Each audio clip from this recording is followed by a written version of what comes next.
है ते 10% टैक्स देना पैना। केस 1 तुसी पहला टैक्स लवा लो फिर डिस्काउंट ले लो।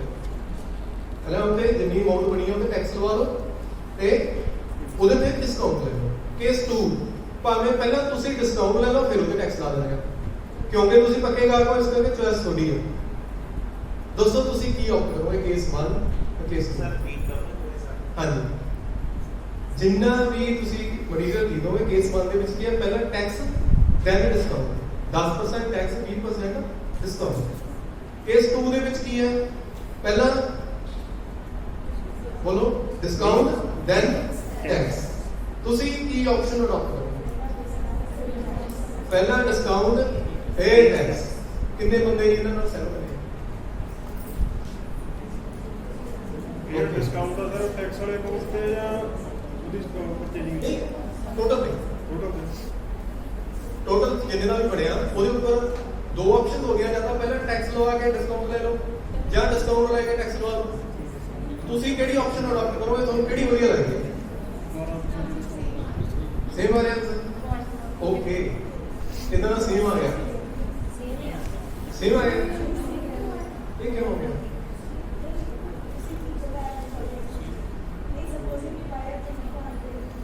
ਹਾਂਜੀ ਹਾਂ, ਆਪਾਂ ਕੇਸ 1 ਦੇ ਤੋਂ ਡਿਸਕਸ ਕਰਦੇ ਹਾਂ। ਕੇਸ 1 ਕੀ ਸੀਗਾ ਆਪਣੇ ਕੋਲੇ? ਪਹਿਲਾ ਟੈਕਸ ਤੇ ਡਿਸਕਾਊਂਟ।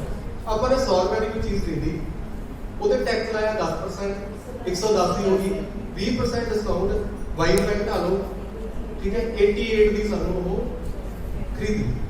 केस 2 ਅਸੀਂ ਕੀ ਕੀਤਾ, 100 रुपए की चीज ਲਈ 20% डिस्काउंट, इस 80 10% टैक्स 88 अगेन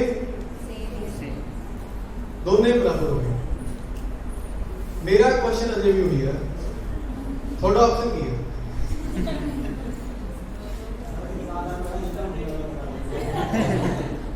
दुकानदार, चलो ये भी रहा, दुकानदार केड़ा ऑप्शन लऊगा? मैं दसूंगा, तुसीं मनोगे हाँ यही लऊगा। केस 1 के केस 2 मैथमेटिक्स ਦੇ ਵਿੱਚ ਅਸੀਂ प्रेडिक्शन भी कर सकते हैं। ਤੁਹਾਨੂੰ ਕਿਹੜਾ ਲੈਣਾ ਚਾਹੀਦਾ ਇਹ ਵੀ ਮੈਂ ਦੱਸੂਗਾ। ਜੇ ਤੁਸੀਂ ਦੁਕਾਨਦਾਰ ਤੇ ਚੱਕੋਗੇ ਭਾਵੇਂ ਤੁਹਾਨੂੰ 88 ਦੀ ਹੈ ਤਾਂ ਉਹ ਕਿਹੜਾ ਲਊਗਾ ਉਹ ਤੁਹਾਨੂੰ ਦੱਸਦਾ ना। कदे दुकानदार हमेशा पहला डिस्काउंट। हुण देखो इत्थे की है, इत्थे साडियां मॉरल वैल्यूज आ जांदियां ने। दोनों केसेस देखो, पहले केस दे विच असीं 100 रुपए के ऊपर 10 रुपए टैक्स लाया, ठीक है जी। जदों साडा केस 2 आया उत्थे की सी 88 प्लस 8, उत्थे कितना टैक्स लग्या? 8 रुपए, ठीक है। जदों दुकानदार ऑप्शन लऊगा तां वो ए वाली ऑप्शन लऊगा 8 वाली, क्योंकि वो टैक्स घट पे करना पर ਤੁਹਾਨੂੰ ਤਾਂ 88 ਦੀ ਪੈ ਦੇਣੀ, ठीक है। दुकानदार ਨੂੰ 88 ਹੀ ਮਿਲ ਰਹੇ ਨੇ, ਪਰ ਜੇ ਉਹ ਪਹਿਲਾ ਆਪਸ਼ਨ ਲੈਂਦਾ ਤਾਂ ਉਹਦੇ ਵਿੱਚ ਉਹਨੂੰ 10 ਰੁਪਏ ਸਰਕਾਰ ਨੂੰ ਦੇਣੇ ਪੈਣਗੇ, ਅਦਰਵਾਈਜ਼ ਉਹ 8 ਦੇ। ਤੁਸੀਂ ਕਿਹੜੀ ਆਪਸ਼ਨ ਲੈਣੀ ਚਾਹੀਦੀ ਤੁਹਾਨੂੰ? ਪਹਿਲੀ ਕੇਸ 1, ਤਾਂ ਕਿ ਸਰਕਾਰ ਨੂੰ 20% ਟੈਕਸ ਤੁਸੀਂ ਜ਼ਿਆਦਾ ਦੇ ਸਕੋ, ਕਿਉਂਕਿ ਤੁਸੀਂ 88 ਦੇਣੀ। जिन्ना टैक्स ज़्यादा कलैक्शन होगी तो उत्थे सानू ज़्यादा फैसिलिटीज भी डेफिनेटली मिलणगीਆਂ। मतलब मैथमेटिक्स ਦੇ ਵਿੱਚ ਚੀਜ਼ਾਂ ਸੋਚ ਕੇ ਤੁਸੀਂ ਜਿਹੜੀਆਂ ਐਡਸ ਵਗੈਰਾ ਹੈਗੀਆਂ ਨੇ ਉਹਨਾਂ ਤੇ ਨਹੀਂ ਜਾਣਾ। ਤੁਸੀਂ ਮੈਥਮੈਟਿਕਸ ਦੇ ਸਟੂਡੈਂਟ ਹੈਗੇ ਹੋ, ਠੀਕ ਹੈ, ਟੀਚਰ ਹੋ, ਖਾਸ ਕਰਕੇ ਤੁਸੀਂ ਸਾਰੇ ਨੇ ਆਲਮੋਸਟ 10th ਤੱਕ ਤਾਂ ਸਾਹਮਣੇ ਪੜ੍ਹਿਆ ਹੀ ਹੁੰਦਾ, ਠੀਕ ਹੈ। ਸੋ ਉਹ ਚੀਜ਼ ਨੂੰ ਤੁਸੀਂ ਆਪਣੇ कह लो भी क्रिटिकली सोच के फिर उससे फैसला देना, अदरवाइज नहीं देना किसी भी चीज़ को। ये नहीं है कि तुसी जो सानू अन्यवार किसी को पढ़ाया जाता या दसिया जाता तो असं उन्होंने एज इट इज नहीं चकना। हुण अजकल तो टीवी ते एड भी चल रही है, अमिताभ बच्चन जी कह रहे हैं बार बार, की कह रहे हैं, ज्ञान जहां से मिले बटोर लीजिए पर पहले कटोर लीजिए। मतलब उस वेरीफाई खुद करना। मेरे ज्ञान का इंटरनेट के ऊपर एक क्लिक से अवेलेबल। मैं पहला भी कहने लगे सी कि जो असीं पढ़ते सी उस वेले थोड़े मन च भी प्रश्न आता सीगा तो उस वेले उसका निवारण कित्थों होऊगा, ये भी बहुत बड़ी प्रॉब्लम होती सी। मान लो तुहाडे कोल बुक पई है, 1500 पेज की बुक पई है, उहदे कित्थे लभोगे? थोड़े कोले एक प्रश्न का उत्तर लभण लई तुहानूं 2 3 5 10 घंटे भी लग सकते सी, पर हुण ਇੱਕ ਪ੍ਰਸ਼ਨ ਤੁਹਾਡੇ ਮਨ 'ਚ ਆਉਂਦਾ ਤਾਂ ਵਿਦਨ 2 ਔਰ 3 ਔਰ 5 ਸੈਕਿੰਡ ਤੁਸੀਂ ਉਹਦਾ ਆਨਸਰ ਲੱਭ ਲੈਂਦੇ, ਪਰ ਉੱਥੇ ਵੀ ਆਨਸਰ ਤੁਹਾਨੂੰ ਮਲਟੀਪਲ ਮਿਲਣਗੇ। ਉਹਦੇ ਵਿੱਚੋਂ ਤੁਹਾਡੀ ਆਪਣੀ ਜਿਹੜੀ ਕੌਨਸ਼ੀਅਸ ਹੈਗੀ ਆ ਉਸ ਨੂੰ ਵਰਤ ਕੇ ਤੁਸੀਂ ਖੁਦ ਦੇਖਣਾ ਵੀ ਇਹ 'ਚੋਂ ਕ੍ਰਿਟੀਕਲੀ ਸੋਚ ਕੇ ਕਿਹੜਾ ਤੁਹਾਡੇ ਮਤਲਬ ਦਾ, ਕਿਹੜਾ ਸਹੀ ਆ, ਕਿਹੜਾ ਅਥੈਂਟਿਕ ਹੈ, ਉਹਦੀ ਆਈਡੈਂਟੀਫਿਕੇਸ਼ਨ ਤੁਸੀਂ ਖੁਦ ਚੈੱਕ ਕਰਨੀ ਹੈ, ਕਿਉਂਕਿ ਆਨਸਰ ਹਰ ਤਰ੍ਹਾਂ ਦੇ ਅਵੇਲੇਬਲ ਨੇ। ਮਤਲਬ ਇੱਕ ਦੇ ਮਲਟੀਪਲ ਆਨਸਰ ਤੁਹਾਨੂੰ ਮਿਲਣਗੇ। ਇਹ ਚੀਜ਼ ਸਿਰਫ ਇੱਥੇ ਹੀ ਨਹੀਂ ਵਰਤਣੀ, ਇਹਨੂੰ ਜਦੋਂ ਤੁਸੀਂ ਸਾਡਾ ਸੋਸ਼ਲ ਮੀਡੀਆ ਯੂਜ਼ ਕਰਦੇ ਹੋ ਉੱਥੇ ਵੀ ਵਰਤੋ। ਉੱਥੇ ਵੀ ਤੁਹਾਡੇ ਕੋਲ ਰੋਜ਼ ਕਿੰਨੀਆਂ ਅਜੀਬ ਤਰ੍ਹਾਂ ਦੀਆਂ ਵੀਡੀਓਜ਼ ਆਉਂਦੀਆਂ ਨੇ, ਅਜੀਬ ਤਰ੍ਹਾਂ ਦੀਆਂ ਤੁਹਾਡੇ ਕੋਲ ਮੈਸੇਜ ਆਉਂਦੇ ਨੇ ਜਿਹੜੇ ਫਾਰਵਰਡ ਕਰਨ ਨੂੰ ਕਿਹਾ ਜਾਂਦਾ। ਉਸ ਨੂੰ ਵੀ ਤੁਸੀਂ ਆਪਣੀ ਕੌਨਸ਼ੀਅਸ ਦੇ ਨਾਲ ਕ੍ਰਿਟੀਕਲੀ ਸੋਚ ਕੇ ਕਿ ਵਾਕਈ ਇਹ ਗੱਲ ਜਿਹੜੀ ਹੈਗੀ ਆ ਤੁਹਾਨੂੰ ਤੁਹਾਡੇ ਮਨ ਲੱਗਦੀ ਹੈ, ਇਸ ਨੂੰ ਤੁਸੀਂ ਫਾਰਵਰਡ ਕਰਦੇ ਹੋ, ਕੀ ਤੁਸੀਂ ਉਸ ਦੀ ਜ਼ਿੰਮੇਵਾਰੀ ਲੈਣ ਲਈ ਤਿਆਰ ਹੋ, ਤਾਂ ਉਸ ਨੂੰ ਅੱਗੇ ਤੁਸੀਂ ਫਾਰਵਰਡ ਕਰੋ। ਅਦਰਵਾਈਜ਼ ਉਹਨੂੰ ਉੱਥੇ ਹੀ ਡੰਪ ਕਰ ਦਿਓ। ਉਹ ਕਰਕੇ ਉਸ ਭਾਈ ਨੂੰ ਜਿਹਨੇ ਭੇਜਿਆ ਵੀ 8 ਬੰਦਿਆਂ ਨੂੰ ਹੋਰ ਫਾਰਵਰਡ ਕਰ, ਉਹਨੂੰ ਬਹੁਤ ਵੀ ਕਿਰਪਾ ਰੱਖ ਸਾਡੇ ਤੇ, ਇਹ ਨਾ ਨਹੀਂ ਭੇਜਿਆ ਸਾਡੇ ਕੋਲ ਹੋਰ ਬਹੁਤ ਨੇ, ਠੀਕ ਹੈ। ਕਿਉਂਕਿ ਯੂਥ ਲਈ ਤੁਸੀਂ ਯੂਥ ਲਈ ਐਕਸ਼ਨ ਹੋ, ਤੁਸੀਂ ਉਹਨਾਂ ਨੂੰ ਜਾ ਕੇ ਦੱਸਣਾ ਜੇ ਚੀਜ਼ਾਂ ਇੱਕ ਨਹੀਂ ਹੌਲੀ ਹੌਲੀ ਗਰੋ ਹੋਣਗੀਆਂ ਤਾਂ ਹੀ ਅੱਗੇ ਤੱਕ ਪਹੁੰਚਣਗੀਆਂ। ਮੈਂ ਇਹ ਗੱਲ ਅੱਗੇ ਵੀ ਸਾਡੇ ਸਕੂਲ 'ਚ ਕਹਿਣਾ ਹੁੰਦਾ ਵੀ ਜਿਹੜੀ ਚੀਜ਼ ਅਸੀਂ ਬੱਚਿਆਂ ਤੱਕ ਜਾਂ ਫਿਊਚਰ 'ਚ ਲੈ ਕੇ ਆਉਣੀ ਚਾਹੁੰਦੇ ਹਾਂ ਤਾਂ ਉਸ ਨੂੰ ਸਾਨੂੰ ਹੁਣ ਤੋਂ ਬੀਜਣਾ ਪਊਗਾ, ਉਹ ਵੀ ਸਾਡੀ ਸੰਸਥਾ ਦੇ ਵਿੱਚ, ਤਾਂ ਕਿ ਉਸ ਚੀਜ਼ ਨੂੰ ਉਹ ਅੱਗੇ ਇੰਪਲੀਮੈਂਟ ਤਾਂ ਉਮਰ ਕਰਦੇ ਰਹੇ। ਜੇ ਹੁਣ ਅਸੀਂ ਪਾਣੀ ਬਚਾਉਣ ਦੀ ਗੱਲ ਕਰਦੇ ਹਾਂ, ਜਦੋਂ ਸਕੂਲ 'ਚ ਹੀ ਪਾਣੀ ਨਹੀਂ ਬਚਾਉਂਦੇ ਤਾਂ ਫਿਰ ਅਸੀਂ ਕਿਵੇਂ ਕਹੀਏ ਕਿ ਹਾਂ ਤੂੰ ਘਰ ਜਾ ਕੇ ਬਚਾ। ਉਹ ਕਿਸੇ ਨੂੰ ਉਪਦੇਸ਼ ਦੇਣਾ ਬੜਾ ਸੌਖਾ ਹੁੰਦਾ, ਔਰ ਮੈਨੂੰ ਲੱਗਦਾ ਸਿਖਾਉਣ ਦਾ ਸਭ ਤੋਂ ਵਾਹਿਦ ਢੰਗ ਹੈ ਤੁਸੀਂ ਕਰਕੇ ਦਿਖਾਓ, ਤਾਂ ਹੀ ਬੱਚੇ ਸਿੱਖਦੇ ਕਾਹਦੇ ਨਾਲ ਨੇ, ਇਮੀਟੇਸ਼ਨ ਦੇ ਨਾਲ, ਨਕਲ ਕਰਦੇ ਨੇ। ਜੇ ਮੈਂ ਮਤਲਬ ਘਰੇ ਝੂਠ ਬੋਲੀ ਜਾਂਦਾ ਸਾਰੀ ਦਿਹਾੜੀ, ਪਰ ਬੱਚੇ ਨੂੰ ਮੈਂ ਕਹਿਣਾ ਵੀ ਬੇਟਾ ਤੂੰ ਸੱਚ ਬੋਲਿਆ, ਇਜ਼ ਦੈਟ ਪੋਸੀਬਲ ਕਿ ਉਹ ਸੱਚ ਬੋਲੂਗਾ? ਮੇਰੇ ਸਾਹਮਣੇ ਜਿੰਨਾ ਮਰਜ਼ੀ ਸੱਚਾ ਬਣ ਗਿਆ ਹੋ, ਪਰ ਉਹ ਅਲਟੀਮੇਟਲੀ ਮੇਰੇ ਕੀਤੇ ਹੋਏ ਦੀ ਨਕਲ ਜ਼ਰੂਰ ਕਰੂਗਾ ਵੀ ਜੇ ਇਦਾਂ ਹੋਇਆ ਤਾਂ ਉਹ ਕਿਉਂ ਹੋਇਆ ਤੇ ਮੈਂ ਇਹੀ ਕਰੂੰਗਾ। ਜਦੋਂ ਮੇਰਾ ਫਾਦਰ ਕਰ ਰਿਹਾ ਮੈਂ ਕਿਹਾ ਮਤਲਬ ਮੇਰਾ ਆਈਡਲ ਆ। ਸੋ ਸਾਨੂੰ ਇੱਥੇ ਇਹ ਚੀਜ਼ ਦਾ ਖਿਆਲ ਰੱਖਣਾ ਚਾਹੀਦਾ। ਜਿਵੇਂ ਹੁਣ ਮੈਂ ਆਪਣੇ ਸਕੂਲ ਦੀ ਐਗਜ਼ਾਮਪਲ ਦਿੰਦਾ ਹਾਂ, ਅਸੀਂ ਬਹੁਤ ਸਿਰਫ ਕੋਈ ਗੱਲ ਤੇ ਲੱਗੇ ਹੋਏ ਸੀ ਕਿ ਅਸੀਂ ਉੱਥੇ ਸੋਲਰ ਪੈਨਲਸ ਲਗਾ ਕੇ ਜਿਹੜੀ એનર્ਜੀ ਹੈਗੀ ਆ ਉਹ એનર્ਜੀ ਐਫੀਸ਼ੀਐਂਟ ਜਾਂ ਕਹਿ ਲਓ ਵੀ ਉੱਦਾਂ ਦਾ ਅਸੀਂ ਸਕੂਲ ਬਣਾਈਏ ਤਾਂ ਕਿ ਬੱਚੇ ਵੀ ਕੱਲ੍ਹ ਨੂੰ ਕਦੇ ਨਾ ਕਦੇ ਉਸ ਚੀਜ਼ ਨੂੰ ਫੋਲੋ ਕਰਨ। ਚਲੋ ਹੁਣ ਸਾਡਾ ਉਹ ਹੈਗਾ ਹੁਣੇ ਰੀਸੈਂਟਲੀ ਲਾਸਟ ਮੰਥ ਨੂੰ ਪੂਰਾ ਹੋ ਗਿਆ, ਸੋਲਰ ਪਾਵਰਡ ਹੋ ਗਿਆ ਸਾਡਾ ਸਕੂਲ। ਤੇ ਹੁਣ ਸਾਨੂੰ એનર્ਜੀ ਜਿਹੜੀ ਹੈਗੀ ਆ ਅਸੀਂ ਖੁਦ, ਕਿਉਂਕਿ ਸਕੂਲ ਦੇ ਵਿੱਚ ਕੀ ਆ 6 ਘੰਟੇ 6.5 ਘੰਟੇ ਜਿਹੜਾ ਹੈਗਾ ਉਹ એનર્ਜੀ ਕੰਜ਼ਿਊਮ ਹੁੰਦੀ ਆ, ਬਾਕੀ ਦੀ એનર્ਜੀ ਬਣਾ ਕੇ ਵਾਪਸ ਅਸੀਂ ਗ੍ਰਿਡ ਨੂੰ ਉੱਥੇ ਔਨ ਗ੍ਰਿਡ ਸਿਸਟਮ ਲੱਗ ਗਿਆ ਉੱਥੇ ਵਾਪਸ ਭੇਜਦੇ ਆ। ਉਹ ਜਦੋਂ ਇਦਾਂ ਦਾ ਕੁਝ ਹੁੰਦਾ ਦੇਖਣਗੇ ਤਾਂ ਡੈਫੀਨਿਟਲੀ ਉਸ ਚੀਜ਼ ਨੂੰ ਅਪਣਾਉਣ ਦੀ ਕੋਸ਼ਿਸ਼ ਕਰਨਗੇ। ਤੁਸੀਂ ਵੀ ਉਹਨਾਂ ਦੇ ਆਈਡਲ ਬਣੋ, ਕਰਕੇ ਦਿਖਾਓ ਤੇ ਉਹ ਉਹਨਾਂ ਨੂੰ ਫੋਲੋ ਕਰੋ। ਸਾਡਾ ਅਗਲਾ ਪੁਆਇੰਟ ਕੀ ਸੀਗਾ? ਭੋਜਨ ਤੋਂ ਬਾਅਦ ਸਾਨੂੰ ਕਾਹਦੀ ਲੋੜ ਹੈ? ਹਾਂਜੀ, ਮਕਾਨ, ਠੀਕ ਹੈ। ਇਹਨੂੰ ਵੀ ਤੁਸੀਂ ਮਕਾਨ ਹੀ ਕਹੀਏ ਆਪਾਂ, ਠੀਕ ਹੈ। ਇਸ ਦੇ ਵਿੱਚ ਤੁਸੀਂ ਮੈਥਮੈਟਿਕਸ ਕਿੱਥੇ ਯੂਜ਼ ਹੋਇਆ ਦੇਖ ਰਹੇ ਹੋ। ਪਹਿਲਾਂ ਇਹਦੀ ਸ਼ੇਪ ਕੀ ਹੈ ਜੀ, ਇੱਕ ਤਰ੍ਹਾਂ ਦਾ ਕਿਊਬ ਹੈ।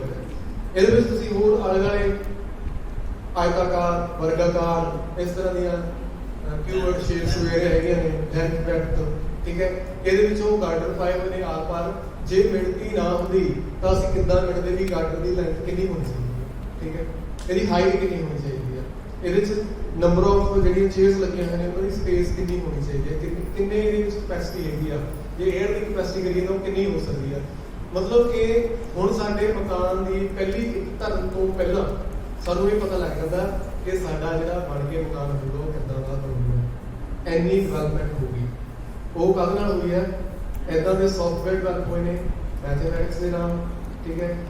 ਜਿਹੜਾ ਵੀ ਆਰਕੀਟੈਕਚਰ ਹੈਗਾ, ਹੁਣ ਜੇ ਗੱਲ ਕਰੀਏ ਤਾਂ ਇੱਕ ਬਹੁਤ ਵੱਡੀ ਇਮਾਰਤ ਬੁਰਜ ਖਲੀਫਾ ਵਰਗੀਆਂ ਜਿਹੜੀਆਂ ਇਮਾਰਤਾਂ ਨੇ ਉਹ ਐਗਜ਼ਿਸਟ ਕਰਦੀਆਂ ਨੇ ਡਿਊ ਟੂ ਮੈਥਮੈਟਿਕਸ। ਆਰਕੀਟੈਕਚਰ ਇੰਨਾ ਡਿਵੈਲਪ ਹੋ ਗਿਆ। ਸੋ ਹੋਰ ਸਾਨੂੰ ਕਿਸ ਚੀਜ਼ ਦੀ ਲੋੜ ਪੈਂਦੀ ਹੈ?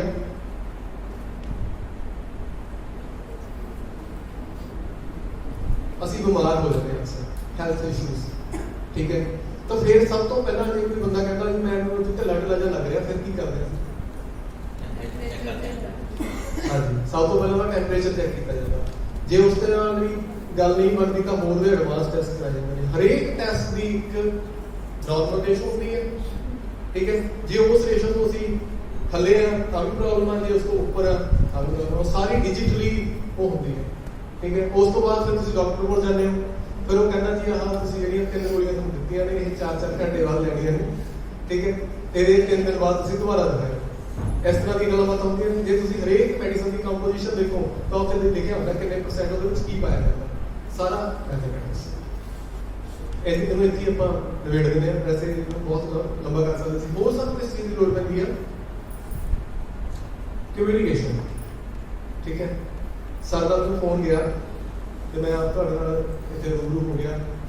ਠੀਕ ਹੈ, ਮੈਂ ਹੁਣ ਇੱਥੋਂ ਮੇਰੇ ਕੋਲ ਫੋਨ ਹੈ, ਸਰ ਦੇ ਕੋਲ ਬੈਠੇ ਨੇ, ਮੈਂ ਇਹਨਾਂ ਦੇ 10 ਡਿਜਿਟ ਚੋਂ ਨੰਬਰ 10 ਡਿਜਿਟ ਦਾ ਹੁੰਦਾ, ਇੱਕ ਨੰਬਰ ਵੀ ਮੈਂ ਇੱਕ ਡਿਜਿਟ ਗਲਤ ਮਿਲਾਤਾ, ਕੀ ਇਹਨਾਂ ਨਾਲ ਗੱਲ ਹੋ ਜਾਏਗੀ? ਜੇ ਸਹੀ ਮਿਲਾਤਾ ਭਾਵੇਂ ਸਰ ਕੈਨੇਡਾ ਚ ਹੋ, ਗੱਲ ਹੋ ਜੂਗੀ। ਉਸ ਤੋਂ ਬਿਨਾਂ ਸਾਰਾ ਜਿੰਨਾ ਵੀ ਇਸ ਵੇਲੇ ਕਮਿਊਨੀਕੇਸ਼ਨ ਡਿਜੀਟਲ ਮੀਡੀਆ ਸਾਡੇ ਕੋਲ ਪਹੁੰਚ ਰਿਹਾ, ਪ੍ਰੋਪਰ ਫ੍ਰੀਕੁਐਂਸੀ ਦੇ ਵਿੱਚ ਡਿਜੀਟਲਾਈਜ਼ਡ ਹੋ ਗਿਆ। ਠੀਕ ਹੈ, ਐਨੀ ਫ੍ਰੀਕੁਐਂਸੀ ਦੇ ਆ ਚੈਨਲ ਮਿਲੂਗਾ, ਸਾਰਾ ਕੀ ਹੈ? ਮੈਥਮੈਟਿਕਸ। ਉਸ ਤੋਂ ਬਿਨਾਂ ਤਾਂ ਪੋਸੀਬਲ ਹੈ ਨਹੀਂ ਹੈ। ਠੀਕ ਹੈ ਜੀ, ਫਿਰ ਕੀ ਅਗਲੀ ਗੱਲ ਹੋ ਗਈ ਟਰਾਂਸਪੋਰਟੇਸ਼ਨ। ਹੁਣ ਮੈਂ ਚੱਲ ਕੇ ਇੱਥੇ ਵੀ ਆਉਣਾ ਸੀ, ਸਰ ਨੇ ਮੈਨੂੰ ਕੋਆਰਡੀਨੇਟਸ ਭੇਜੇ ਤੇ ਬਸ ਮੈਨੂੰ ਸਿੱਧਾ, ਮੈਂ ਕਿਸੇ ਤੋਂ ਪੁੱਛਿਆ ਨਹੀਂ ਹੈਗਾ ਵੀ ਸੁਧਾਰ ਕਾਲਜ ਮੈਂ ਪਹਿਲੀ ਵਾਰ ਆਇਆ ਜ਼ਿੰਦਗੀ ਦੇ ਵਿੱਚ ਤੇ ਕਿੱਥੇ ਆ, ਜਸਟ GPS ਲਾਇਆ ਪਹੁੰਚ ਗਿਆ, ਲੌਂਗੀਟਿਊਡ ਲੈਟੀਟਿਊਡ। ਠੀਕ ਹੈ ਜੀ, ਉਸ ਤੋਂ ਬਿਨਾਂ ਕਿ ਮਤਲਬ ਆਵਾਜਾਈ ਜਿਹੜੀ ਵੀ ਹੈਗੀ ਆ ਉਹ ਹੈ ਹੀ ਕਾਹਦੇ ਤੇ ਡਿਪੈਂਡ ਕਰਦੀ? ਦਿਸ਼ਾ ਤੇ ਦੂਰੀ। ਦੋਨਾਂ ਚੀਜ਼ਾਂ ਤੋਂ ਇੱਕ ਮਿਸ ਕਰ ਦਿਓ, ਆਵਾਜਾਈ ਨਹੀਂ ਹੋਊਗੀ। ਜੇ ਤੁਸੀਂ ਦਿਸ਼ਾ ਸਹੀ ਚ ਨਹੀਂ ਹੈਗੇ ਜਾਂ ਕੋਈ ਦੂਰੀ ਨਹੀਂ ਤੈਅ ਕਰ ਰਹੇ ਤਾਂ ਕੀ ਹੈ? ਆਵਾਜਾਈ ਨਹੀਂ ਹੋਊਗੀ। ਆਵਾਜਾਈ ਦਾ ਜਾਂ ਜਿਹੜਾ ਹੈਗਾ ਸਿਸਟਮ ਕਿੱਥੋਂ ਸ਼ੁਰੂ ਹੋ ਜਾਂਦੀ? ਸਭ ਤੋਂ ਪਹਿਲਾਂ ਇੱਕ ਪਹੀਏ ਤੋਂ ਸ਼ੁਰੂ ਹੋ ਜਾਂਦੀ। ਉਹਨੂੰ ਤੁਸੀਂ ਚੱਕਰਾ ਕਹਿ ਲਓ, ਚਾਹੇ ਸਿਲੰਡਰਾਂ ਕਹਿ ਲਓ, ਉੱਥੋਂ ਇਹ ਗੱਲ ਸ਼ੁਰੂ ਹੋਈ ਸੀ ਜਿਹੜੀ ਅੱਜ ਮੰਗਲਯਾਨ ਤੱਕ ਪਹੁੰਚ ਚੁੱਕੀ ਹੈ। ਮਤਲਬ ਟ੍ਰੈਜੈਕਟਰੀ ਇੱਥੋਂ ਹੀ ਮੈਥਮੈਟਿਕਲੀ ਇੰਨੀ ਪਰਫੈਕਸ਼ਨ ਦੇ ਨਾਲ ਡਿਜ਼ਾਈਨ ਕੀਤੀ ਗਈ ਕਿ ਧਰਤੀ ਵੀ ਘੁੰਮ ਰਹੀ ਹੈ, ਧਰਤੀ ਦੀਆਂ ਅਲੱਗ-ਅਲੱਗ ਗਤੀਆਂ ਨੇ, ਸਾਰਿਆਂ ਦੇ ਹਿਸਾਬ ਨਾਲ ਘੁੰਮ ਰਹੀ ਆ, ਤੇ ਜਿੱਥੇ ਜਾਣਾ ਉਹ ਵੀ ਚੀਜ਼ ਸਟੈਟਿਕ ਨਹੀਂ ਹੈਗੀ, ਉਹ ਵੀ ਮੂਵੇਬਲ ਹੈ। ਠੀਕ ਹੈ, ਇੱਥੋਂ ਟ੍ਰੈਜੈਕਟਰੀ ਇੰਨੀ ਵਧੀਆ ਡਿਜ਼ਾਈਨ ਕੀਤੀ ਗਈ ਕਿ ਇੰਨੀ ਦੂਰ ਜਾ ਕੇ ਵੀ ਉਹ ਪਰਟੀਕੂਲਰ ਜਿਹੜੀ ਜਗ੍ਹਾ ਹੈਗੀ ਉੱਥੇ ਉਹ ਪਹੁੰਚ ਸਕਿਆ, ਬਿਕੋਜ਼ ਉਹ ਇੰਨਾ ਪ੍ਰੈਸੀਜ਼ਨ ਦੇ ਨਾਲ ਕੌਲ ਕੀਤਾ ਕਿਸੇ ਮੈਥਮੈਟਿਕਸ। ਇਸ ਤੋਂ ਬਿਨਾਂ ਸਾਡੇ ਕੋਲ ਕਿੰਨੀਆਂ ਗੱਡੀਆਂ ਨੇ, ਉਹਦੇ ਵਿੱਚ ਕਿੰਨੇ ਮੀਟਰ ਹੁੰਦੇ ਨੇ, ਕਿੰਨੇ ਅਲੱਗ-ਅਲੱਗ ਰੀਡਿੰਗ ਸਾਡੇ ਕੋਲ ਦਿੰਦੇ ਨੇ। ਠੀਕ ਹੈ ਜੀ, ਇੱਕ ਗੱਡੀ ਦੇ ਕੰਪੋਰਸੇ ਦੂਜੀ 'ਚ ਨਹੀਂ ਫਿੱਟ ਕੀਤੇ ਜਾਂਦੇ, ਕਿਉਂਕਿ ਉਹ ਇੰਨੀ ਪ੍ਰੈਸੀਜ਼ਨ ਦੇ ਨਾਲ ਉਹਨੂੰ ਬਣਾਇਆ ਜਾਂਦਾ। ਉਹਦੀ ਕਪੈਸਿਟੀ, ਉਹਦੀ ਲੋਡ ਕਪੈਸਿਟੀ, ਉਹਦੀ ਫਿਊਲ ਐਫੀਸ਼ੀਐਂਸੀ ਸਾਰੀ ਦੀ ਸਾਰੀ ਮੈਥਮੈਟਿਕ। ਉਸ ਤੋਂ ਬਿਨਾਂ ਹੋਰ ਕਿਸ ਚੀਜ਼ ਦੀ ਲੋੜ ਹੈ ਸਾਨੂੰ? ਅਸੀਂ ਆਮ ਖੇਡਾਂ ਖੇਡਦੇ ਹਾਂ। ਠੀਕ ਹੈ, ਉਹਦੇ ਵਿੱਚ ਤੁਸੀਂ ਦੇਖਿਆ ਕਿੱਥੇ ਮੈਥ ਯੂਜ਼ ਹੁੰਦਾ ਖੇਡਾਂ ਦੇ ਵਿੱਚ? ਕਿਤੇ ਅਲਟੀਮੇਟਲੀ ਜੇ ਆਪਾਂ ਖੇਡਦੇ ਵਾਸਤੇ ਕਹਿੰਦੇ ਖੇਡ ਨੂੰ ਖੇਡ ਦੀ ਭਾਵਨਾ ਨਾਲ ਖੇਡੋ, ਪਰ ਜਿੱਤਣ ਲਈ ਵੀ ਖੇਡੋ। ਠੀਕ ਹੈ, ਜਦੋਂ ਜਿੱਤ ਤੇ ਹਾਰ ਦੀ ਜਿਹੜੀ ਹੁੰਦੀ ਆ ਉਹ ਕੌਣ ਕਰਦਾ ਫੈਸਲਾ? ਉਹਨਾਂ ਦਾ ਸਕੋਰ। ਠੀਕ ਹੈ, ਜੇ ਅਸੀਂ ਕ੍ਰਿਕਟ ਦੀ ਪਰਟੀਕੁਲਰਲੀ ਗੱਲ ਕਰਦੇ ਹਾਂ ਤਾਂ ਉੱਥੇ ਕਈ ਵਾਰੀ ਇਹ ਹੁੰਦਾ ਮੀਂਹ ਦੇ ਕਾਰਨ ਕੁਝ ਮੈਚ ਰੱਦ ਹੋ ਜਾਂਦੇ ਨੇ, ਹੁੰਦੇ ਦੇਖੇ ਨੇ ਕਿੰਨੇ ਨੇ। ਉਹਦੇ ਵਿੱਚ ਇੱਕ ਕਹਿੰਦੇ ਨੇ ਜੀ ਉਹ ਰੂਲ ਲੱਗਦਾ ਹੁੰਦਾ, ਕਿਹੜਾ? ਹਾਂਜੀ, ਡਕਵਰਥ ਲੂਇਸ ਰੂਲ। ਉਹਦੇ ਵਿੱਚ ਵੀ ਇੱਕ ਮੈਚ ਇਦਾਂ ਹੋਇਆ ਸੀ ਕਿ ਉਹਨਾਂ ਦੀ ਮੈਥਮੈਟਿਕਸ ਦੀ ਕੈਲਕੂਲੇਸ਼ਨ 'ਚ ਫਰਕ ਰਹਿ ਗਿਆ ਸੀਗਾ ਕਿ ਉਹਨਾਂ ਨੇ ਜਿੰਨੇ ਜਿੱਤਣ ਵਾਸਤੇ ਰਨ ਚਾਹੀਦੇ ਸੀਗੇ, ਕਿਉਂਕਿ ਮੈਚ ਪਹਿਲੀ ਵਾਰ ਛੋਟਾ ਹੋ ਗਿਆ ਸੀ ਤਾਂ ਦੂਜਿਆਂ ਨੇ ਵੀ ਉਹਨੇ ਰਨ ਮਤਲਬ ਉਹਨੇ ਓਵਰ ਦੇ ਕੇ ਉਹਨਾਂ ਨੂੰ ਖਿਡਾਇਆ ਗਿਆ ਸੀ, ਤਾਂ ਉਹਨਾਂ ਦੀ ਕੈਲਕੂਲੇਸ਼ਨ 'ਚ ਕੁਝ ਗੜਬੜ ਹੋਈ ਤਾਂ ਉਹਨਾਂ ਨੇ ਇੱਕ ਰਨ ਜਿਹੜਾ ਰਾਉਂਡ ਆਫ ਕਰਕੇ ਅਗਲੇ ਪਾਸੇ ਨੂੰ ਜਾਣਾ ਸੀ ਤਾਂ ਉਸ ਤੋਂ ਇੱਕ ਘੱਟ ਬਣਾਇਆ ਤੇ ਉਹ ਮੈਚ ਦੀ ਗੜਬੜ ਦੀ ਵਜ੍ਹਾ ਦੇ ਨਾਲ ਹਾਰ ਗਏ। ਜੇ ਕਿ ਉਹ ਜਿੱਤ ਸਕਦੇ ਸੀ, ਮਤਲਬ ਨੰਬਰ ਕਿੰਨੇ ਖਿਡਾਰੀ ਉਹਨਾਂ ਦੇ ਆਊਟ ਹੋਏ ਉਹ ਸਾਰੀਆਂ ਚੀਜ਼ਾਂ ਉੱਥੇ ਕਾਊਂਟ ਕਰਨੀਆਂ। ਸੋ ਇਹ ਚੀਜ਼ ਹੈ, ਹਰ ਇੱਕ ਮੈਦਾਨ ਦਾ ਜਿਹੜਾ ਹੈਗਾ ਉਹ ਆਕਾਰ ਨਿਸ਼ਚਿਤ ਹੁੰਦਾ, ਹਰ ਇੱਕ ਖਿਡਾਰੀ ਨਿਸ਼ਚਿਤ ਹੁੰਦੇ ਨੇ। ਜੂਨੀਅਰ ਵਿੰਗ ਲਈ ਕਿਹੜੇ ਇਕਵਿਪਮੈਂਟ ਯੂਜ਼ ਹੋਣਗੇ, ਕਿੱਡੀ ਸਾਈਜ਼ ਦੀ ਬਾਲ ਹੋਊਗੀ, ਉਹਦਾ ਮੈਦਾਨ ਦਾ ਆਕਾਰ ਕਿੱਦਾਂ ਦਾ ਹੋਊਗਾ, ਜੇ ਉਹ ਸ਼ਾਰਟ ਪੁੱਟ ਖੇਡਿਆ ਉਹਦਾ ਵਜ਼ਨ ਕਿੰਨਾ ਹੋਊਗਾ, ਉਹ ਸਾਰੀਆਂ ਚੀਜ਼ਾਂ ਉਹਦੇ ਵਿੱਚ ਮੈਟਰ ਕਰਦੀਆਂ ਨੇ। ਸੋ ਇਸ ਤੋਂ ਅੱਗੇ ਸਾਰਾ ਸੇਲ ਪਰਚੇਜ਼, ਪ੍ਰੋਫਿਟ ਲਾਸ, ਕੋਈ ਵੀ ਸੰਸਥਾ, ਕੋਈ ਵੀ ਸਾਡੇ ਕੋਲ ਕਾਰੋਬਾਰ ਜੋ ਵੀ ਚੱਲ ਰਿਹਾ ਉਹ ਡਿਪੈਂਡ ਕਰਕੇ ਕਰਦਾ ਪ੍ਰੋਫਿਟ ਲਾਸ। ਉਹਨਾਂ ਦੀ ਇੱਕ ਸਟੇਟਮੈਂਟ ਬਣਦੀ ਹੈ, ਬੈਲੈਂਸ ਸ਼ੀਟ। ਜੇ ਉਹ ਪ੍ਰੋਪਰ ਨਹੀਂ ਹੈਗੀ ਤਾਂ ਉਹਨਾਂ ਨੂੰ ਆਪਣੀਆਂ ਰਣਨੀਤੀਆਂ ਬਦਲਣੀਆਂ ਪੈ ਜਾਂਦੀਆਂ ਨੇ, ਜੇ ਉਹ ਪ੍ਰੋਫਿਟਸ ਨਹੀਂ ਜਾ ਰਹੇ। ਠੀਕ ਹੈ, ਕਿੰਨੇ ਘੰਟੇ ਕੰਮ ਹੋਊਗਾ, ਕਿੰਨੇ EMPLOYEE ਕੰਮ ਕਰਨਗੇ। ਠੀਕ ਹੈ, ਉਹ ਸਾਰੀਆਂ ਚੀਜ਼ਾਂ ਉਸ ਮੈਟਰ ਕਰਦੀਆਂ। ਉਸ ਤੋਂ ਬਿਨਾਂ ਸਾਡਾ ਲੈਣ ਦੇਣ ਕਾਹਦੇ ਨਾਲ ਹੁੰਦਾ? ਕਰੰਸੀ ਲੈਣ। ਪਹਿਲਾਂ ਐਂਸ਼ੀਅੰਟ ਟਾਈਮ ਦੇ ਵਿੱਚ ਲੈਣ ਦੇਣ ਕਿਵੇਂ ਹੁੰਦਾ ਸੀ? ਹਾਂਜੀ ਜੀ, ਉਹਦੇ ਵਿੱਚ ਕੀ ਸੀ? ਅਸੀਂ ਇੱਕ ਕੋਈ ਕਿਸੇ ਕੋ ਜਿਹੜੀ ਸਾਡੇ ਕਮਿਊਨਿਟੀ ਹੈਗੀ ਆ ਬਣੀ ਹੋਈ ਉਸ ਨੂੰ ਦੂਜੀ ਨਾਲ ਬਦਲ ਦਿੰਦੇ ਸੀ। ਮੰਨ ਲਓ ਸਾਡੇ ਕੋਲ ਕਣਕ ਦੀ ਬਹੁਤ ਆਦਤ ਆ, ਸਾਨੂੰ ਕੁਝ ਹੋਰ ਚਾਹੀਦਾ, ਉਹਨੂੰ ਦੇ ਕੇ ਅਸੀਂ ਉਹ ਚੀਜ਼ਾਂ ਲੈ ਲੈਂਦੇ ਸੀ। ਫਿਰ ਹੌਲੀ ਹੌਲੀ ਉਹ ਚੀਜ਼ਾਂ ਸੋਨੇ ਚਾਂਦੀ ਦੇ ਵਿੱਚ ਤਬਦੀਲ ਹੋ ਗਈਆਂ। ਹੁਣ ਉਹ ਸਾਡੇ ਕੋਲ ਕੀ ਹੈ, ਕਰੰਸੀ ਨੋਟਸ ਹੈਗੇ ਨੇ। ਜ਼ਿਆਦਾਤਰ ਕਰੰਸੀ ਨੋਟਸ ਇੱਕ ਸਰਟੀਫਿਕੇਟ ਹੀ ਹੁੰਦੇ ਨੇ ਜਿਹਦੇ ਵਿੱਚ ਉਸ ਪਾਰਟਿਕੂਲਰ ਦੇਸ਼ ਦੇ ਕਿਸੇ ਵੀ ਹਾਇਰ ਅਥਾਰਟੀ ਦੇ ਸਾਈਨ ਦੇ ਨਾਲ ਸਰਟੀਫਾਈ ਕੀਤਾ ਜਾਂਦਾ ਵੀ 100 ਰੁਪਏ ਦਾ ਨੋਟ ਹੈ। ਜਿਹੜੇ ਸਾਡੇ ਆਰਬੀਆਈ ਵਾਲੇ ਕਰਦੇ ਆ, ਉਹਦੇ ਵਿੱਚ ਜੇ ਆਪਾਂ ਗੱਲ ਕਰਦੇ ਹਾਂ ਉਹਨਾਂ ਦਾ ਆਕਾਰ ਕਿੰਨਾ ਦਾ ਹੁੰਦਾ। ਆਮ ਤੌਰ ਤੇ ਕਰੰਸੀ ਨੋਟਾਂ ਦਾ ਆਕਾਰ ਕਿੰਨਾ ਦਾ ਹੁੰਦਾ, ਆਇਤਾਕਾਰ, ਰੈਕਟੈਂਗੂਲਰ ਸ਼ੇਪ। ਹਰੇਕ ਦੇ ਉੱਪਰ ਕੋਈ ਨਾ ਕੋਈ ਨੰਬਰ ਲਿਖਿਆ ਹੁੰਦਾ ਜਿਹਨੂੰ ਉਹ ਕਰਦਾ। ਫਿਰ ਜੇ ਮੰਨ ਲਓ ਅਸੀਂ ਇੰਡੀਆ ਤੋਂ ਕੈਨੇਡਾ ਚਲੇ ਗਏ, ਮੈਂ ਇੰਡੀਅਨ ਕਰੰਸੀ ਉੱਥੇ ਚਲਾਉਣੀ ਚਾਹਾਂ, ਉਹਦਾ ਕਿੰਦੋਂ ਪ੍ਰੂਫ ਹੋ ਜੂਗੀ ਕਿਉਂਕਿ ਸਾਡੀ ਜੂਰੀਡਿਕਸ਼ਨ ਤੋਂ ਬਾਅਦ ਚਲੇ ਗਿਆ ਨਹੀਂ ਹੋਏਗੀ, ਤਾਂ ਉੱਥੇ ਸਾਨੂੰ ਕੀ ਹੈ, ਕਨਵਰਸ਼ਨ ਕਰਨੀ ਪੈਣੀ ਹੈ। ਕਨਵਰਸ਼ਨ ਦੇ ਰੇਟ ਮੈਥਮੈਟਿਕਸ, ਠੀਕ ਹੈ। ਉਸ ਤੋਂ ਬਿਨਾਂ ਬੈਂਕਿੰਗ ਸੈਕਟਰ ਦਾ ਸਾਰਾ ਹੀ ਕੰਮ ਮੈਥ ਤੇ ਡਿਪੈਂਡ ਕਰਦਾ। ਉਦੋਂ ਮੈਨੂੰ ਦੇਖੋ ਮੈਂ ਮਤਲਬ ਮੈਨੂੰ ਚੈੱਕ ਆਇਆ SBI ਦਾ, ਮੇਰਾ SBI 'ਚ ਖਾਤਾ ਨਹੀਂ ਹੈ, ਮੇਰਾ ਖਾਤਾ ਹੈਗਾ ਐਕਸਿਸ ਦੇ ਵਿੱਚ। ਮੈਂ ਉੱਥੇ ਜਾ ਕੇ ਲਾਤਾ, ਮੇਰੇ ਖਾਤੇ 'ਚੋਂ ਪੈਸੇ ਆ ਗਏ, ਮੈਨੂੰ ਨਹੀਂ ਪਤਾ ਅੰਦਰ ਕੀ ਹੋਇਆ, ਕਿੰਨਾ ਹੀ ਸਿਸਟਮ ਹੈ, ਠੀਕ ਹੈ। ਉਹ ਇੱਕ ਦੂਜੇ ਨਾਲ ਕਿਵੇਂ ਲੈਣ ਦੇਣ ਕਰਦੇ ਨੇ, ਆਪਾਂ ਨੂੰ ਪਤਾ ਤਾਂ ਨਹੀਂ ਕਿੰਨਾ ਕੰਪਲੈਕਸ ਸਿਸਟਮ ਹੈ। ਇੱਕ ਦੇਸ਼ ਦੀ ਸਾਰੀ GDP, ਠੀਕ ਹੈ, ਸਾਰਾ ਹੀ ਕੁਝ ਦਾਰੋ-ਮਦਾਰ, ਸਾਡਾ ਕਿੰਨੇ ਬਜਟ ਬਣਦੇ ਨੇ, ਸਾਰਾ ਲੈਣ ਦੇਣ, ਕਿੱਧਰੋਂ ਪੈਸਾ ਆਏਗਾ, ਕਿੱਥੇ ਕਿੰਨਾ ਲਾਏਗਾ, ਕਿਹੜੀ ਡਿਵੈਲਪਮੈਂਟ ਤੇ ਕਿੰਨਾ ਲੱਗਣਾ, ਸਾਰਾ ਮੈਥਮੈਟਿਕਸ। ਉਸ ਤੋਂ ਬਿਨਾਂ ਤਾਂ ਕੋਈ ਪੋਸੀਬਲ ਹੀ ਨਹੀਂ ਹੈ। ਇਸ ਤੋਂ ਵੱਡੀ ਗੱਲ ਜਿਹੜਾ ਮੈਨੂੰ ਲੱਗਦਾ ਕਿ ਮੈਂ ਅੱਜ ਆਪ ਸਾਰਿਆਂ ਦੇ ਵਿੱਚ ਇੱਥੇ ਉਪਸਥਿਤ ਹਾਂ। ਤੁਹਾਨੂੰ ਕਿਵੇਂ ਪਤਾ ਸੀ ਮੈਂ ਅੱਜ ਹੀ ਆਉਣਾ, ਜਦ ਮੈਨੂੰ ਕਿਵੇਂ ਪਤਾ ਸੀ ਮੈਂ ਅੱਜ ਹੀ ਆਉਣਾ? ਹਾਂਜੀ, ਹਾਂ, ਟਾਈਮ ਮੈਨੇਜਮੈਂਟ, ਇਹ ਮੈਥਮੈਟਿਕਸ ਦੀ ਸਭ ਤੋਂ ਵੱਡੀ ਦੇਣ ਹੈ। ਕਿਸੇ ਵੀ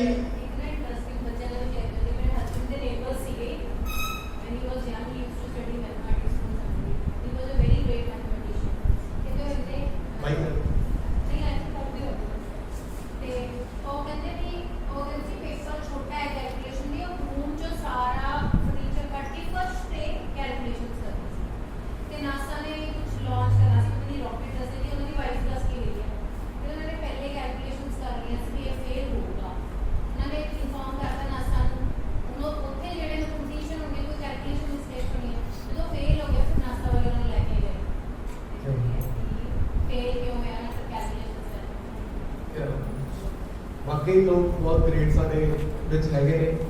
ਮੈਂ ਤਾਂ ਤੁਹਾਡੇ ਚੋਂ ਵੀ ਮਤਲਬ ਸਾਰਿਆਂ ਨੂੰ ਫਿਊਚਰ ਦੇ ਵਿੱਚ ਦੇਖਦਾ, ਸਾਡੇ ਚੋਂ ਵੀ ਰਾਮਨਗਰ ਬਣਨਗੇ, ਠੀਕ ਹੈ। ਰਾਮਨਗਰ ਵੀ ਕਦੇ ਜਿਹੜੇ ਵਿਦਿਆਰਥੀ ਦੀ ਤਰ੍ਹਾਂ ਲੱਗਦੇ ਹੋਣਗੇ, ਡੈਫੀਨਿਟਲੀ ਉਹ ਸਾਰੇ ਮਹਾਨ ਲੋਕ ਇਹਨਾਂ ਦੇ ਵਿੱਚੋਂ, ਕਿਉਂਕਿ ਸਾਡਾ ਅਧਿਆਪਨ ਦਾ ਕਿੱਤਾ ਇੱਦਾਂ ਦਾ ਕਿ ਬਾਕੀ ਸਾਰੇ ਕਿੱਤੇ ਜਿਹੜੇ ਹੈਗੇ ਨੇ ਜਾਂ ਸਾਰੇ ਪ੍ਰੋਫੈਸ਼ਨਸ ਹੈਗੇ ਨੇ ਜਿਹੜੇ ਉਹ ਮੈਂ ਸਾਡੇ ਕਿੱਤੇ ਤੋਂ ਹੀ ਡਿਵੈਲਪ ਹੋਏ। ਇੱਥੋਂ ਹੀ ਇਹਨੂੰ ਇੱਕ ਤਰ੍ਹਾਂ ਦਾ ਕਹਿ ਲਓ ਵੀ ਮਦਰ ਪ੍ਰੋਫੈਸ਼ਨ ਕਹਿ ਸਕਦੇ ਆ।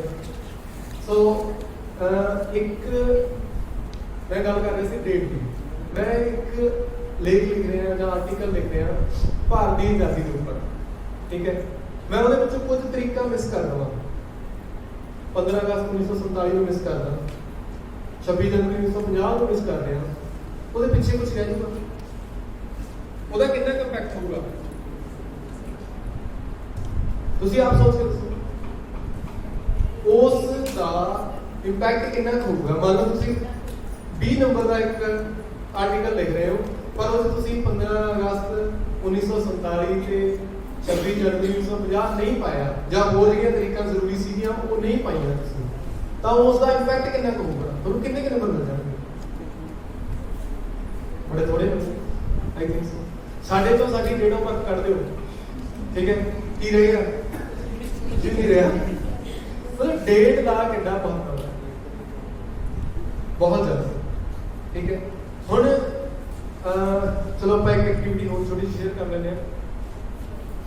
ਤੁਸੀਂ ਸਾਰਿਆਂ ਨੇ ਮਤਲਬ ਪੜ੍ਹਿਆ ਹੋਣਾ, ਮੈਂ ਵੀ ਪੜ੍ਹਿਆ, ਲੀਪ ਦਾ ਸਾਲ ਜਾਣਦੇ ਸਾਰੇ। ਮੰਨ ਲਓ ਮੈਂ ਲੀਪ ਦੇ ਸਾਲ ਮੈਂ ਕਹਿ ਰਿਹਾ ਵੀ 1956, ਕੀ ਉਹ ਲੀਪ ਦਾ ਸਾਲ ਸੀਗਾ ਕਿ ਨਹੀਂ ਸੀਗਾ? ਕਿਵੇਂ ਪਤਾ ਲੱਗੂਗਾ? ਸਰ ਕਹਿੰਦੇ ਜੀ 4 ਨਾਲ ਡਿਵਾਈਡ ਕਰਕੇ ਦੇਖਾਂਗੇ, ਬਾਕੀ ਸਾਰੇ ਵੀ ਇਹ ਕਹਿੰਦੇ ਨੇ। ਕੋਈ ਹੋਰ ਆਪਸ਼ਨ ਤਾਂ ਨਹੀਂ ਹੈ ਸਾਡੇ ਕੋਲ, ਇਹਨੂੰ ਕੋਈ ਯੂਜ਼ ਕਰ ਸਕਦੇ?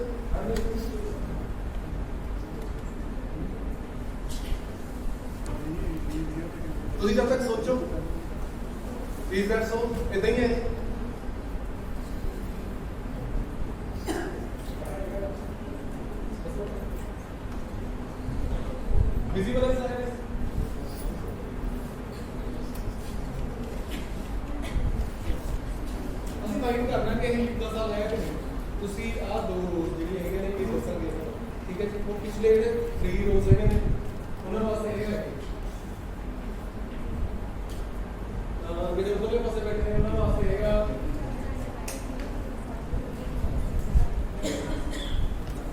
ਤੁਸੀਂ ਆਹ ਦੋ ਰੋਜ਼ ਨੇ ਦੱਸਣਾ ਕਿ ਆਹ ਵਾਲਾ ਹੈ ਕਿ ਨਹੀਂ। ਲਾਸਟ ਵਾਲੇ ਜਿਹੜੇ 3 ਨੇ ਉਹਨਾਂ ਨੇ ਦੱਸਣਾ ਇਹ ਵਾਲਾ ਹੈਗਾ ਕਿ ਨਹੀਂ। ਜਿਹੜੇ ਉਸ ਸਾਈਡ ਤੇ ਬੈਠੇ ਨੇ ਉਹਨਾਂ ਨੇ ਉਹ ਦੱਸਣਾ ਕਿ ਹੈਗਾ ਕਿ ਨਹੀਂ ਹੈਗਾ। ਇਹ ਹੈਗਾ ਆਹ ਹੈਗਾ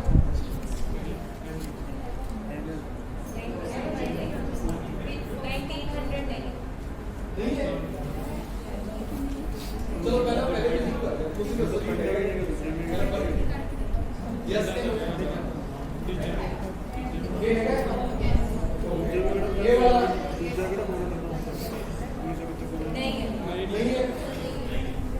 ये फोटो वाइड नहीं ਹੁੰਦਾ नहीं सेंचुरी का भी फर्क पैंदा है 400 अच्छा नहीं ये फोल्डर वाइड होया कि नहीं होया। 400 डिवाइड हो जाएगा तो लेकिन पहले आप ऐसे करते कर रहे हैं फोल्डर वाइड हो रहा है कि नहीं ये हो गया ये हो गया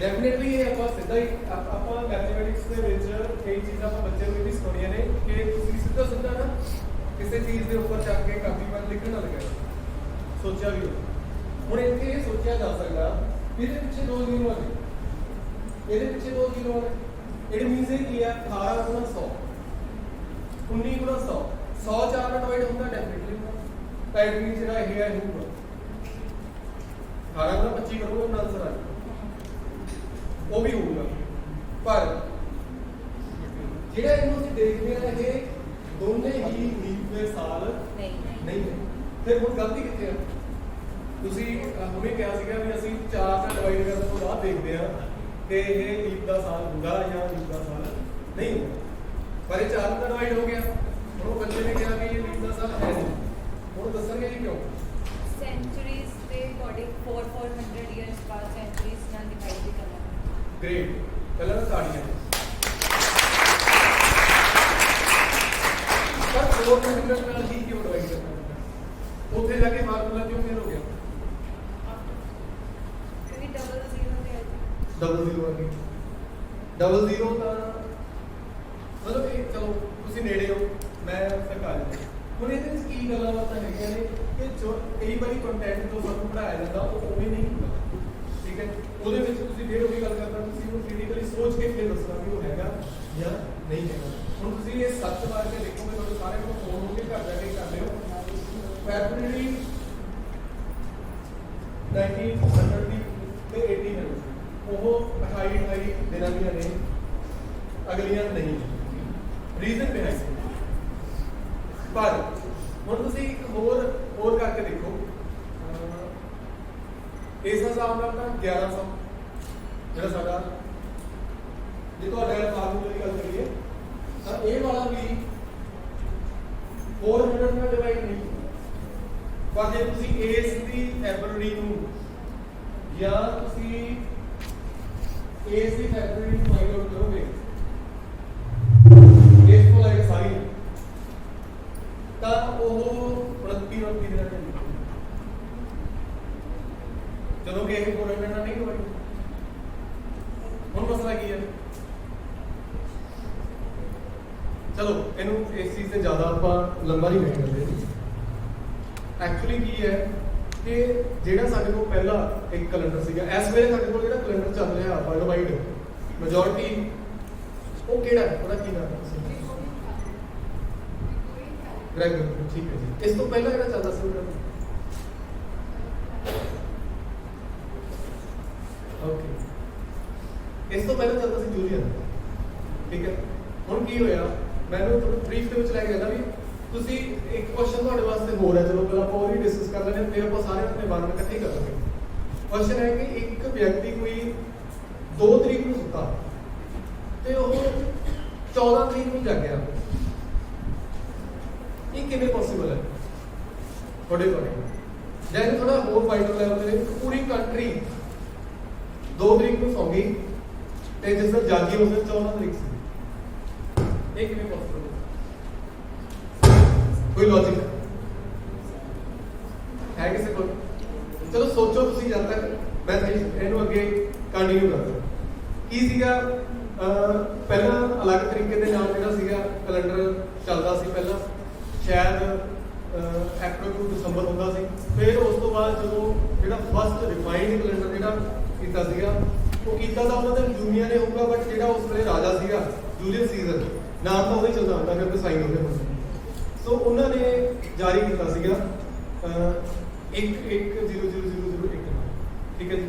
ਉਸ ਦੇ ਵਿੱਚ ਕੀ ਸੀ, ਉਹਨਾਂ ਨੇ ਬਿਲਕੁਲ ਰਿਫਾਈਨਡ ਵੇ ਦੇ ਨਾਲ ਦੱਸਤਾ ਸੀ ਕਿਹੜਾ ਮਹੀਨਾ 31 ਦਾ ਹੋਊਗਾ, ਕਿਹੜਾ 29 ਦਾ ਹੋਊਗਾ, ਜਨਵਰੀ ਤੋਂ ਦਸੰਬਰ ਕਿਵੇਂ ਕਿਵੇਂ ਚੱਲੂਗਾ ਸਾਰਾ। ਤੇ ਨਾਲ ਦੀ ਨਾਲ ਉਹਨਾਂ ਨੇ ਸਟੇਟਮੈਂਟ ਕੀਤੀ ਸੀ ਕਿ every 4th year will B A leap year. ਉਹਨਾਂ ਨੇ ਇਹਨੂੰ ਕੰਸੀਡਰ ਕੀ ਕੀਤਾ ਸੀ ਈਅਰ ਨੂੰ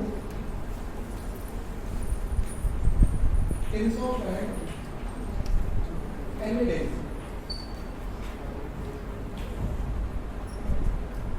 ਜਿਹੜਾ 0.25 ਡੇਜ਼ ਨੇ ਉਹ ਹਰੇਕ ਹਫ਼ਤੇ ਸਾਲ 'ਚ ਜਾ ਕੇ 0.25 ਤਾਂ ਉਹਨੇ ਕਹਿੰਦਾ ਐਵਰੀ 4th ਈਅਰ ਮਿਲ ਗਈ ਲੀਵ। ਇਹ ਇਸ ਤਰ੍ਹਾਂ ਚੱਲਿਆ ਆ 1500 ਆਈ ਥਿੰਕ 45 ਤੱਕ। ਇਹਦੇ 'ਚ ਕੋਈ ਫੇਰ ਬਦਲ ਨਹੀਂ। ਫੇਰ ਕੀ ਹੋਇਆ, ਉਹ ਫੈਕਟਰੀ 13th ਨੇ ਇਸ ਨੂੰ ਜਾ ਕੇ ਦੁਬਾਰਾ ਰੀਕਨਸੀਡਰੇਸ਼ਨ ਤੇ ਲਾਇਆ। ਉਹਨਾਂ ਨੇ ਮੋਡੀਫਾਈ ਮਤਲਬ ਉਹਨੂੰ ਰੀਚੈਕ ਕੀਤਾ ਕਰੋ। ਤਾਂ ਉਹਨਾਂ ਨੇ ਪਾਇਆ ਕਿ ਜਿਹੜੇ ਆਹ ਕੈਲਕੂਲੇਸ਼ਨ ਹੈ ਇਹ ਕਰੈਕਸ਼ਨ ਸੀ ਅਸਲ ਦੇ ਵਿੱਚ ਹੁਣ, ਕਿਉਂਕਿ ਸਾਡੇ ਕੋਲ ਉਸ ਵੇਲੇ ਦੇ ਹਿਸਾਬ ਨਾਲ ਹੁਣ ਸਾਧਨ ਬਹੁਤ ਜ਼ਿਆਦਾ, ਇਸ ਕਰਕੇ ਅਸੀਂ ਬੈਟਰ ਵੇ ਦੇ ਨਾਲ ਦੱਸ ਸਕਦੇ ਹਾਂ ਵੀ ਅਸਲ ਧਰਤੀ ਜਿਹੜੀ ਹੈਗੀ ਆ ਸੂਰਜ ਦੇ ਦੁਆਲੇ ਕਿੰਨੇ ਦਿਨਾਂ ਦੇ ਵਿੱਚ ਚੱਕਰ ਲਾਉਂਦੀ ਆ। ਅਸੀਂ ਜ਼ਿਆਦਾ ਵਧੀਆ ਢੰਗ ਨਾਲ ਸਮਝ ਸਕਦੇ। ਤਾਂ ਉਹਨਾਂ ਨੇ ਇਸ ਨੂੰ ਰੀਕਨਸੀਡਰ ਕੀਤਾ। ਅਸਲ 'ਚ ਹੈਗਾ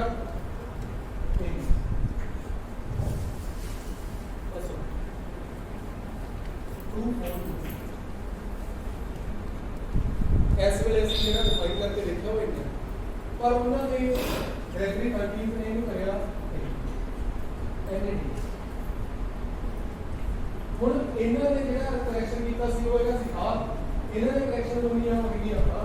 ਤੇ ਇਹ ਫਰਕ ਕਿੰਨਾ ਪਿਆ, ਜਿਹਨੂੰ ਅਸੀਂ ਮਾਈਨਸ ਕਰਦੇ ਹਾਂ ਤਾਂ 0.0075 ਇੰਨਾ ਫਰਕ ਦੋਨਾਂ ਹੁਣ ਜੇ ਤੁਸੀਂ 1 ਸਾਲ 2 ਸਾਲ 5 ਸਾਲ 4 ਸਾਲ ਚ ਕਰਦੇ ਹੋ ਤਾਂ ਜਦੋਂ ਤੁਸੀਂ ਸੈਂਕੜਿਆਂ ਚ ਜਾਂਦੇ ਆ ਤਾਂ ਫਰਕ ਪੈਂਦਾ। ਤੇ ਇਸ ਨੂੰ ਤੁਸੀਂ ਗੁਣਾ ਕਰਦੇ ਆ 400 ਦੇ ਨਾਲ, ਜਿਹੜੀ ਆਹ ਫਰਕ ਆ ਜਿਹੜਾ ਡਿਫਰੈਂਸ ਆ ਤਾਂ ਇਹ 72 ਆਵਰਸ ਆ ਤੁਸੀਂ ਕੈਲਕੂਲੇਟ ਕਰੋ, ਯਾਨੀ ਕਿ 3 ਡੇਜ਼ ਦਾ ਫਰਕ ਹੈ। ਜੇ ਤੁਸੀਂ ਇੱਥੇ ਕੈਲਕੂਲੇਟ ਕਰਦੇ ਆ 75 ਹੈ, ਜੇ ਇਹਨੂੰ 0 ਕਰ ਦਈਏ ਤਾਂ 75 ਇੱਥੇ ਆ ਜਾਊਗਾ। 2 0 ਦੇ ਨਾਲ 2 ਪੁਆਇੰਟ ਅੱਗੇ ਚਲੇ ਗਿਆ। ਉਸ ਨੂੰ ਕਿ ਅਸੀਂ 4 ਨਾਲ ਮਲਟੀਪਲਾਈ ਕੀਤਾ ਤਾਂ 3 ਡੇਜ਼ 75 ਗੁਣਾ 150, 150 ਦਾ ਅਗਲਾ 10, ਠੀਕ ਹੈ ਜੀ। 3 ਦਿਨਾਂ ਦਾ ਉਹਨਾਂ ਨੇ ਕਰੈਕਸ਼ਨ ਕੀਤੀ। 400 ਸਾਲਾਂ ਦੇ ਵਿੱਚ 3 ਦਿਨ ਐਕਸਟਰਾ ਕਰੈਕਟ ਕਰਤੇ ਜੋ ਕਿ ਨਹੀਂ ਕਰਦੇ। ਹੁਣ ਇਹ ਫਰਕ ਕੀ ਹੋਇਆ, ਉਹਨਾਂ ਨੇ ਇੱਕ ਆਪਣਾ ਕੈਲੰਡਰ ਡਿਜ਼ਾਈਨ ਕੀਤਾ।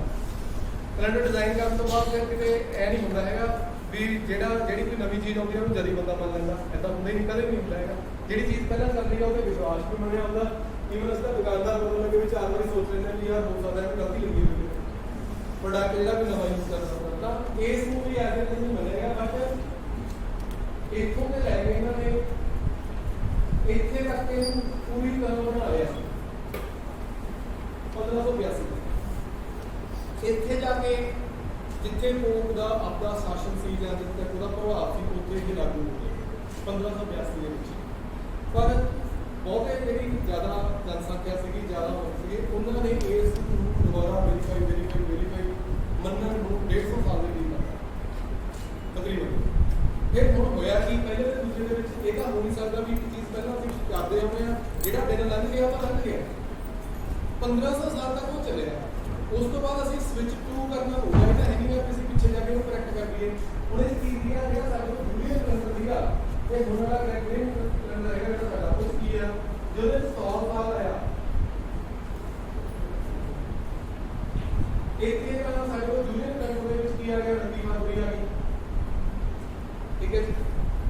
बट इधरले पासे 29 फरवरी आ रही नहीं क्योंकि इन्हें कहता सारा वही रहूगा 3 दिन करैक्ट किवें करदे ने क्योंकि इन्होंने भी एवरी 4th ईयर पे भी लीव ईयर बट जेड़ा सेंचुरी ईयर होगा वो तां लीव ईयर हो जे वो 400 ਨਾਲ ਡਿਵਾਈਡ इन्होंने एक स्टेटमेंट नहीं चेंज फिर उस की होया 100 साल 200 साल 300 साल वाले जी फरवरी सी वो 28 ਦੀ ਰਹੂਗੀ 400 ਸਾਲ ਵਾਲੀ ਜਿਹੜੀ ਹੋਊਗੀ ਉਹ 29 ਦੀ ਸਿਮਿਲਰ ਵੇ ਨਾਲ ਅੱਗੇ 500 600 700 ਛੱਡ ਦੋ 800 ਕੋਈ ਨਹੀਂ ਇਦਾਂ ਹੀ ਚੱਲਿਆ ਫਿਰ ਕੀ ਹੋਇਆ 100 ਸਾਲ ਵਾਲੀ ਇੱਧਰ ਤਾਂ 29 ਆ ਗਈ ਇੱਧਰ ਇਹਨਾਂ ਨੇ ਇੱਕ ਦਿਨ ਅੱਗੇ ਰੱਖ ਲਿਆ ਇੱਕ ਮਾਰਚ ਨੂੰ ਜਦੋਂ 200 ਸਾਲ ਵਾਲਾ ਹੋਇਆ ਤਾਂ ਫਿਰ ਇੱਧਰ 29 ਆ ਗਈ ਇੱਧਰ 2 ਮਾਰਚ ਹੋ ਗਿਆ ਇੱਧਰ 300 ਸਾਲ ਵਾਲੀ ਆ ਗਈ ਇੱਧਰ ਫਿਰ 25 ਫਰਵਰੀ ਆ ਗਈ ਤੇ ਇੱਧਰ ਇਹ 3 ਮਾਰਚ ਹੋ ਗਿਆ मतलब ਇਹ ਹਰੇਕ 400 ਸਾਲ ਚ 3 ਦਿਨ ਅੱਗੇ ਲੱਗ ਗਿਆ ਜਿਹੜਾ ਸਾਡਾ ਜੂਲੀਅਨ ਕੈਲੰਡਰ ਸੀ ਉਹ ਪਿੱਛੇ ਰਹਿ ਗਿਆ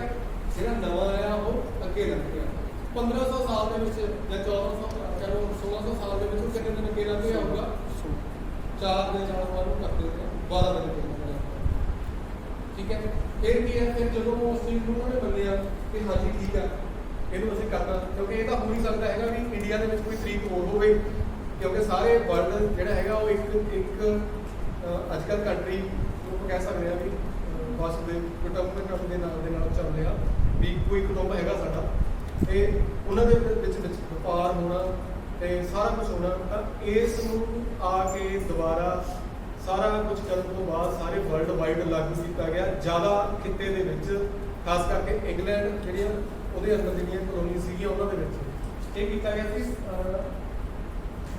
ਸੈਪਟੈਂਬਰ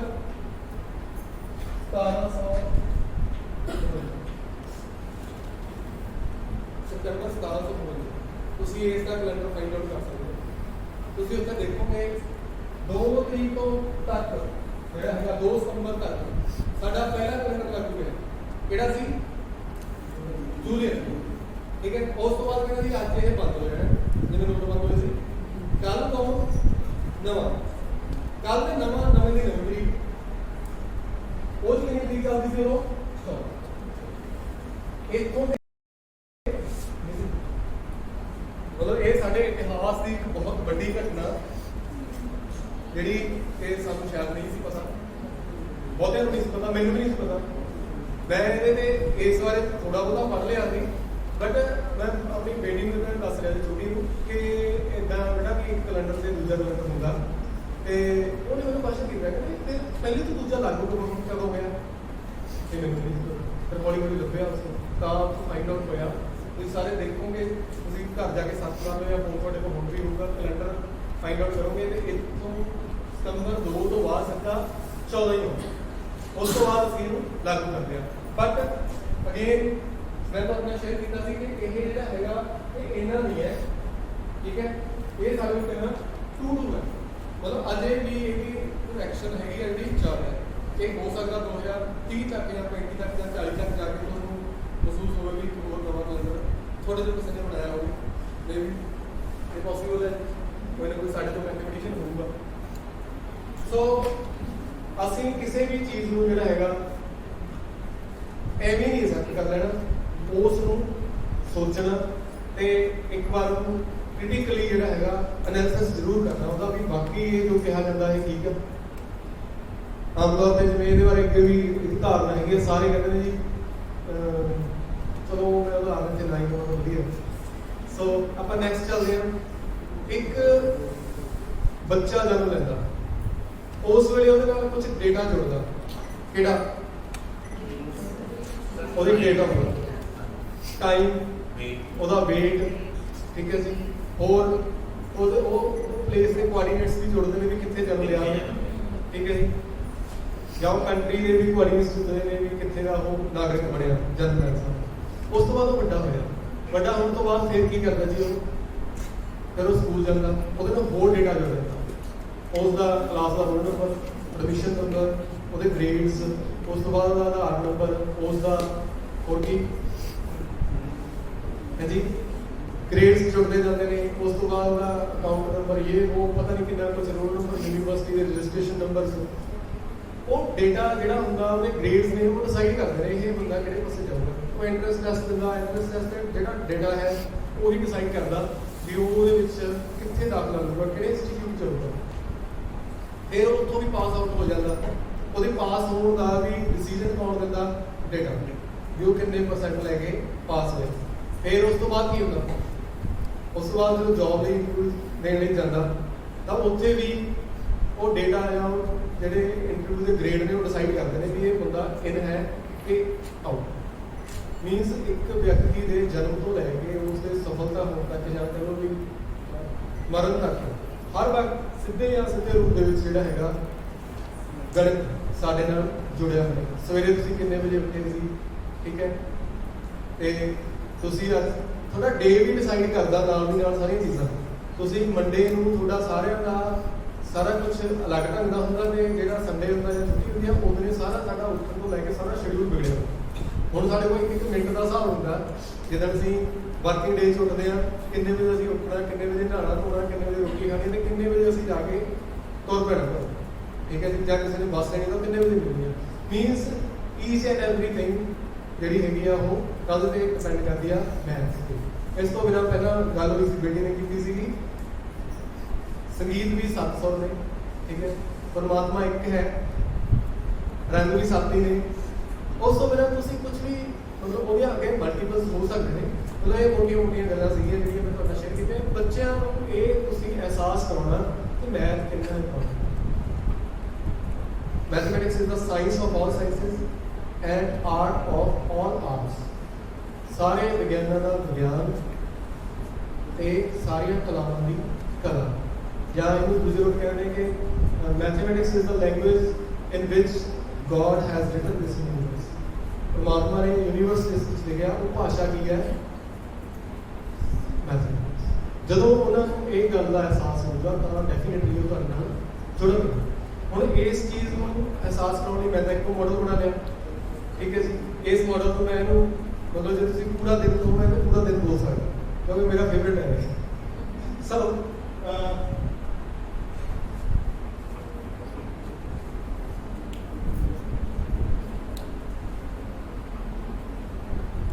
ਨੇਚਰ ਦੇ ਵਿੱਚ ਮੈਥਮੈਟਿਕਸ ਤੁਸੀਂ ਦੇਖ ਰਹੇ ਹੋ, ਗੋਲਡਨ ਰੇਸ਼ੋ ਅਸੀਂ ਆਪ ਯੂਜ਼ ਕਰਦੇ ਹਾਂ। ਇਸ ਤੋਂ ਬਿਨਾਂ ਕੁਝ ਮਾਡਲਸ ਮੈਂ ਹੋਰ ਡਿਜ਼ਾਈਨ ਕੀਤੇ ਜਿਹੜੇ ਬਾਕੀ ਉਹਨਾਂ ਨੂੰ ਲੱਗਿਆ ਬੱਚਿਆਂ ਨੂੰ ਕਿ ਜਿਹੜਾ ਹੈਗਾ ਇਹ ਮਾਡਲ ਜਿਹੜਾ ਮੈਂ ਤੁਹਾਡਾ ਸ਼ੇਅਰ ਕਰ ਰਿਹਾ ਨੈਸ਼ਨਲ ਲੈਵਲ ਤੱਕ ਸਾਡਾ ਜਾ ਕੇ ਆਇਆ। ਵੈਸੇ ਵੀ ਮੇਰੇ ਸਟੂਡੈਂਟਸ ਨੇ ਮਤਲਬ ਉਸ ਚੀਜ਼ ਤੋਂ ਇੰਨਾ ਵਧੀਆ ਉਹਨਾਂ ਨੇ ਐਕਸਲ ਕੀਤਾ ਕਿ ਹੁਣ ਤੱਕ ਆਈ ਥਿੰਕ ਤਹਿਸੀਲ ਤੋਂ ਲੈ ਕੇ ਨੈਸ਼ਨਲ ਲੈਵਲ ਤੱਕ 48 ਟਾਈਮਸ ਸਾਡੇ ਕੋਲ ਵਿਨਿੰਗ ਦੇ ਸਰਟੀਫਿਕੇਟਸ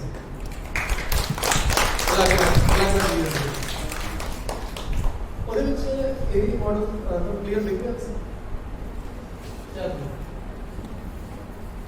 ਹੁਣ ਕੁਝ ਕਲੈਰਿਟੀ ਹੋਈ ਇਹਦੇ ਵਿੱਚ ਕੀ ਆ ਕਿ ਆਪਾਂ ਨੇ ਬੱਚਿਆਂ ਨੂੰ ਉਹਨਾਂ ਨੇ ਜਿਹੜਾ ਵੀ ਮੈਥਮੈਟਿਕਸ ਹੈ ਜਾਂ ਕੁਝ ਵੀ ਹੈ ਕੋਈ ਵੀ ਵਿਸ਼ਾ ਹੈਗਾ ਉਸ ਨੂੰ ਅਸੀਂ ਸਾਰੇ ਲੋਕਲਾਈਜ਼ਡ ਕਰਦੇ ਹਾਂ। ਮਤਲਬ ਜਦੋਂ ਉਹਦੀਆਂ ਬੁੱਕਸ ਤਿਆਰ ਕੀਤੀਆਂ ਜਾਂਦੀਆਂ ਨੇ ਤਾਂ ਜੋ ਕੁਝ ਲੋਕਲਾਈਜ਼ਡ ਹੁੰਦਾ ਉਸ ਨੂੰ ਉਹਦੇ ਕਲਚਰ ਨੂੰ ਉਹਦੇ ਵਿੱਚ ਇਨਵੋਲਵ ਕੀਤਾ ਜਾਂਦਾ। ਮਤਲਬ ਜੇ ਤੁਹਾਨੂੰ ਇੱਥੇ ਮੈਥਮੈਟਿਕਸ ਦੇ ਵਿੱਚ ਸਵਾਲ ਮਿਲਣਗੇ ਤਾਂ ਉਹ ਖੇਤੀਬਾੜੀ ਨਾਲ ਰਿਲੇਟਡ ਮਿਲਣਗੇ, ਠੀਕ ਹੈ ਜੀ, ਜਾਂ ਸਾਡੇ ਸੇਲ ਪਰਚੇਜ਼ ਨਾਲ ਰਿਲੇਟਡ ਮਿਲਣਗੇ। ਤੁਹਾਨੂੰ ਆਮ ਤੌਰ ਤੇ ਇੱਥੇ ਕੋਈ ਇਸ ਤਰ੍ਹਾਂ ਦਾ ਸਵਾਲ ਨਹੀਂ ਮਿਲੂਗਾ ਕਿ ਨਾਰੀਅਲ ਦੇ ਦਰਖਤ ਸੀਗੇ ਕਿਉਂਕਿ ਸਾਡੇ ਨਾਰੀਅਲ ਹੁੰਦਾ ਹੀ, ਠੀਕ ਹੈ। ਇਹ ਕਲਚਰ ਵੀ ਹੋਣਾ ਚਾਹੀਦਾ। ਇਹ ਸਾਡੇ NEP ਕਹਿੰਦੀ ਆ ਜਿਹੜਾ ਲੋਕਲ ਕਲਚਰ ਹੈ ਤਾਂ ਕਿ ਬੱਚੇ ਉਹ ਚੀਜ਼ ਨੂੰ ਪਰਸੈਪਸ਼ਨ 'ਚ ਲੈ ਕੇ ਜੇ ਮੈਂ ਉਹ ਕਹਾਂ ਵੀ ਨਾਰੀਅਲ ਦੇ ਵਿੱਚੋਂ ਜਿਹੜੇ ਪ੍ਰੋਡਕਟ ਬਣਦੇ ਨੇ ਵੀ ਉਹ ਕਿਵੇਂ ਕੀ ਹੁੰਦਾ ਉਹਨੂੰ ਪ੍ਰੋਸੈਸ ਨਹੀਂ ਸਾਨੂੰ ਪਤਾ ਕਿ ਕਿਸ ਬਣਾਇਆ, ਠੀਕ ਹੈ। ਤੇ ਜਿਹੜੀਆਂ ਚੀਜ਼ਾਂ ਸਾਡੇ ਕੋਲ ਹੁੰਦੀਆਂ ਨੇ ਅਸੀਂ ਸਾਨੂੰ ਸਾਰਿਆਂ ਨੂੰ ਪਤਾ ਵੀ ਜਿਹੜਾ ਗੰਨਾ ਹੈਗਾ ਉਹ ਤੋਂ ਗੁੜ ਬਣਦਾ, ਉਹ ਤੋਂ ਸ਼ੱਕਰ ਬਣਦੀ ਆ, ਉਹ ਤੋਂ ਚੀਨੀ ਬਣਦੀ ਆ। ਉਹ ਚੀਜ਼ਾਂ ਦੇ ਬਾਰੇ ਸਵਾਲ ਪੁੱਛੇ ਜਾਣ ਤਾਂ ਬੱਚਾ ਵਧੀਆ ਵੇ ਨਾਲ ਉਹਨੂੰ ਅੰਡਰਸਟੈਂਡ ਵੀ ਕਰ ਲੈਂਦਾ ਤੇ ਉਹਨੂੰ ਐਕਸਪ੍ਰੈਸ ਵੀ ਕਰਦਾ। ਸੇਮ ਵੇ ਦੇ ਨਾਲ ਮੈਂ ਇੱਥੇ ਦੱਸਿਆ ਕਿ ਜਿਹੜੀ ਸਾਡੇ ਖੇਤੀਬਾੜੀ ਹੋ ਰਹੀ ਹੈ ਇਸ ਵੇਲੇ ਉਹ ਅਸੀਂ ਪੱਧਰੀ ਤਲ ਦੇ ਉੱਪਰ ਖੇਤੀਬਾੜੀ ਕਰਦੇ, ਠੀਕ ਹੈ। ਹੁਣ ਹੋ ਕੀ ਰਿਹਾ, ਦੋ ਚੀਜ਼ਾਂ ਮਿਸਮੈਚ ਹੋ ਰਹੀਆਂ ਨੇ ਪਾਪੂਲੇਸ਼ਨ ਦੇ ਵਧਣ ਦੇ ਨਾਲ। ਪਾਪੂਲੇਸ਼ਨ ਜਦੋਂ ਵੱਧ ਰਹੀ ਹੈ ਤਾਂ ਸਾਨੂੰ ਤੁਸੀਂ ਸਾਰਿਆਂ ਨੇ ਆਪਣੇ ਆਲੇ ਦੁਆਲੇ ਜ਼ਰੂਰ ਦੇਖਿਆ ਹੋਊ ਕਿੰਨੀਆਂ ਹੀ ਕਲੋਨੀਆਂ ਰਹਿਸ਼ੀ ਘਰ ਬਣ ਗਏ ਜਿੱਥੇ ਪਹਿਲਾਂ ਫਸਲਾਂ ਹੁੰਦੀਆਂ ਸੀ। ਦੇਖਿਆ ਤੁਸੀਂ ਸਾਹਮਣੇ ਮੀਨਸ ਸਾਡੇ ਜਿਹੜਾ ਰਹਿਸ਼ੀ ਖੇਤਰ ਆ ਸਾਨੂੰ ਜ਼ਿਆਦਾ ਚਾਹੀਦਾ। ਦੂਜਾ ਸਾਨੂੰ ਫੂਡ ਵੀ ਜ਼ਿਆਦਾ ਚਾਹੀਦਾ ਕਿਉਂਕਿ ਗਿਣਤੀ ਵੱਧ। ਹੁਣ ਫੂਡ ਦੀ ਪ੍ਰੋਡਕਸ਼ਨ ਕਿੱਥੋਂ ਹੋਣੀ ਹੈ? ਐਗਰੀਕਲਚਰ ਲੈਂਡ 'ਚ। ਐਗਰੀਕਲਚਰ ਲੈਂਡ ਕਾਹਦੇ 'ਚ ਬਦਲ ਰਹੀ ਆ? ਰੈਜ਼ੀਡੈਂਸ਼ੀਅਲ ਏਰੀਆ 'ਚ। ਪਰ ਇਹ 2% ਘਟਾ ਰਿਹਾ। ਰੈਜ਼ੀਡੈਂਸ਼ੀਅਲ ਏਰੀਆ ਖੇਤੀਬਾੜੀ ਏਰੀਆ ਨੂੰ ਲਗਭਗ 2% ਪਰ ਈਅਰ ਘਟਾਉਂਦਾ ਜਾ ਰਿਹਾ। ਜਦੋਂ ਇਹ ਹੋਰ ਘਟ ਜੂਗਾ ਤਾਂ ਉਹਦੀ ਜਿਹੜੀ ਹੈਗੀ ਆ ਗਰੋਥ ਰਿਹਾ 'ਚ ਜਿਹੜਾ 2% ਆ ਉਹ ਵੀ ਵੱਡਾ ਹੋ ਜੂਗਾ ਉੱਧਰ ਜਾ ਕੇ। ਜਿਹੜਾ ਹੁਣ 2% ਆ ਹੋ ਸਕਦਾ ਉਹ 4% ਵੱਧਦਾ ਹੋਵੇ ਜਿਵੇਂ ਉਹਦੀ ਅਮਾਊਂਟ ਘਟ ਗਈ। ਯਾਨੀ ਐਗਰੀਕਲਚਰ ਲੈਂਡ ਦੀ ਅਮਾਊਂਟ ਘਟ ਰਹੀ ਹੈ। ਹੁਣ ਅਸੀਂ ਇਹਨਾਂ ਦੋਨਾਂ ਚੀਜ਼ਾਂ ਨੂੰ ਮੈਚ ਕਿਵੇਂ ਕਰੀਏ? ਮਤਲਬ ਧਰਤੀ ਦਾ ਜਿੰਨਾ ਖਿੱਤਾ ਹੈਗਾ, ਜਿੰਨੀ ਉਹਦੀ ਕਾਂਸਟੈਂਟ ਅਮਾਊਂਟ ਹੈਗੀ ਤਾਂ ਉਨੀ ਨਹੀਂ ਹੈ। ਉਹਨੂੰ ਤੁਸੀਂ ਹੋਰ ਤਾਂ ਨਹੀਂ ਵਧਾ ਸਕਦੇ ਹੈਗੇ। ਉਸ ਨੂੰ ਵਧਾਉਣ ਲਈ ਸਾਡੇ ਕਾਫੀ ਚੀਜ਼ਾਂ ਕੀਤੀਆਂ, ਜਿਵੇਂ ਵਰਟੀਕਲ ਗਾਰਡਨਿੰਗ ਵਗੈਰਾ ਉਹ ਚੀਜ਼ਾਂ ਆਈਆਂ ਨੇ। ਇਹਦੇ ਵਿੱਚ ਮੈਂ ਜਸਟ ਇਹ ਕੀਤਾ ਸੀਗਾ ਕਿ ਜੇ ਅਸੀਂ ਸਾਡੇ ਫਲੈਟ ਸਰਫੇਸ ਏਰੀਆ ਨੂੰ ਹੈਮੀਸਫੈਰੀਕਲ ਖੇਤਰ ਦੇ ਵਿੱਚ ਬਦਲ ਦਈਏ, ਅਰਧ ਗੋਲਾਕਾਰ, ਤਾਂ ਅਸੀਂ ਜੇ ਫਲੈਟ ਸਰਫੇਸ ਏਰੀਆ ਦੇ ਉੱਪਰ 100 ਸਪਲਿੰਗ 100 ਬੂਟੇ ਲਾ ਸਕਦੇ ਹਾਂ ਤਾਂ ਉਸ ਦੇ ਉੱਪਰ 178 ਲਾਏ ਜਾ ਸਕਦੇ। ਮਤਲਬ ਅਸੀਂ ਕਰਕੇ ਦੇਖਿਆ, ਉਹ ਤੁਹਾਡੇ ਸਾਹਮਣੇ ਜਿਹੜਾ ਹੈਗਾ ਜਦੋਂ ਦਿਖ ਰਿਹਾ ਹੋਵੇ ਤਾਂ ਉੱਥੇ ਤੁਹਾਨੂੰ ਦਿਖ ਰਿਹਾ ਹੋਊਗਾ ਕਿ ਬੱਚਿਆਂ ਦੇ ਸਾਹਮਣੇ ਇਹ ਚੀਜ਼ਾਂ ਲੈ ਕੇ ਆਉਂਦੀਆਂ, ਉਹਨਾਂ ਨੂੰ ਕਰਕੇ ਦਿਖਾਇਆ। ਔਰ ਇਹਦੇ ਨਾਲ ਹੋਰ ਜਿਹੜੀਆਂ ਮਲਟੀਪਲ ਥਿੰਗਸ ਜੁੜਦੀਆਂ ਨੇ, ਪਾਣੀ ਦਾ ਜਿਹੜਾ ਹੈਗਾ ਉਹ ਬਚਤ ਹੁੰਦੀ ਹੈ ਇਹਦੇ ਸਪ੍ਰਿੰਕਲ ਸਿਸਟਮ ਨਾਲ, ਕਿਉਂਕਿ ਇਹਦੇ ਖੁੱਲ੍ਹਾ ਪਾਣੀ ਛੱਡ ਕੇ ਭਰ ਨਹੀਂ ਸਕਦੇ। ਜੇ ਸਾਡਾ 178 ਅਸੀਂ ਬੂਟੇ ਲਾਏ ਨੇ, ਜੇ ਪ੍ਰੋਡਕਸ਼ਨ ਉਹਦੀ ਪੌਣੇ 2 ਗੁਣਾ ਨਾ ਵੀ ਹੋਈ ਤਾਂ ਲਗਭਗ 1.5 ਗੁਣਾ ਹੋ ਸਕਦੀ ਹੈ। ਕਿਉਂਕਿ ਹੁਣ ਜਿਹੜੀ ਪ੍ਰੋਡਕਸ਼ਨ ਆ ਉਹ ਇੱਕ ਸੈਚੂਰੇਸ਼ਨ ਤੇ ਆ ਚੁੱਕੀ ਆ, ਜਿਹੜੀ ਹਰੀ ਕ੍ਰਾਂਤੀ ਤੋਂ ਬਾਅਦ ਜੋ ਹੋਣਾ ਸੀ ਉਹ ਹੋ ਚੁੱਕਿਆ। ਹੁਣ ਪ੍ਰੋਡਕਸ਼ਨ ਹੋਰ ਵੱਧ ਨਹੀਂ ਰਹੀ। ਹੈਮੀਸਫੈਰੀਕਲ ਨਹੀਂ, ਉਹਦੇ ਬਹੁਤ ਪੋਸੀਬਲ ਹੈ।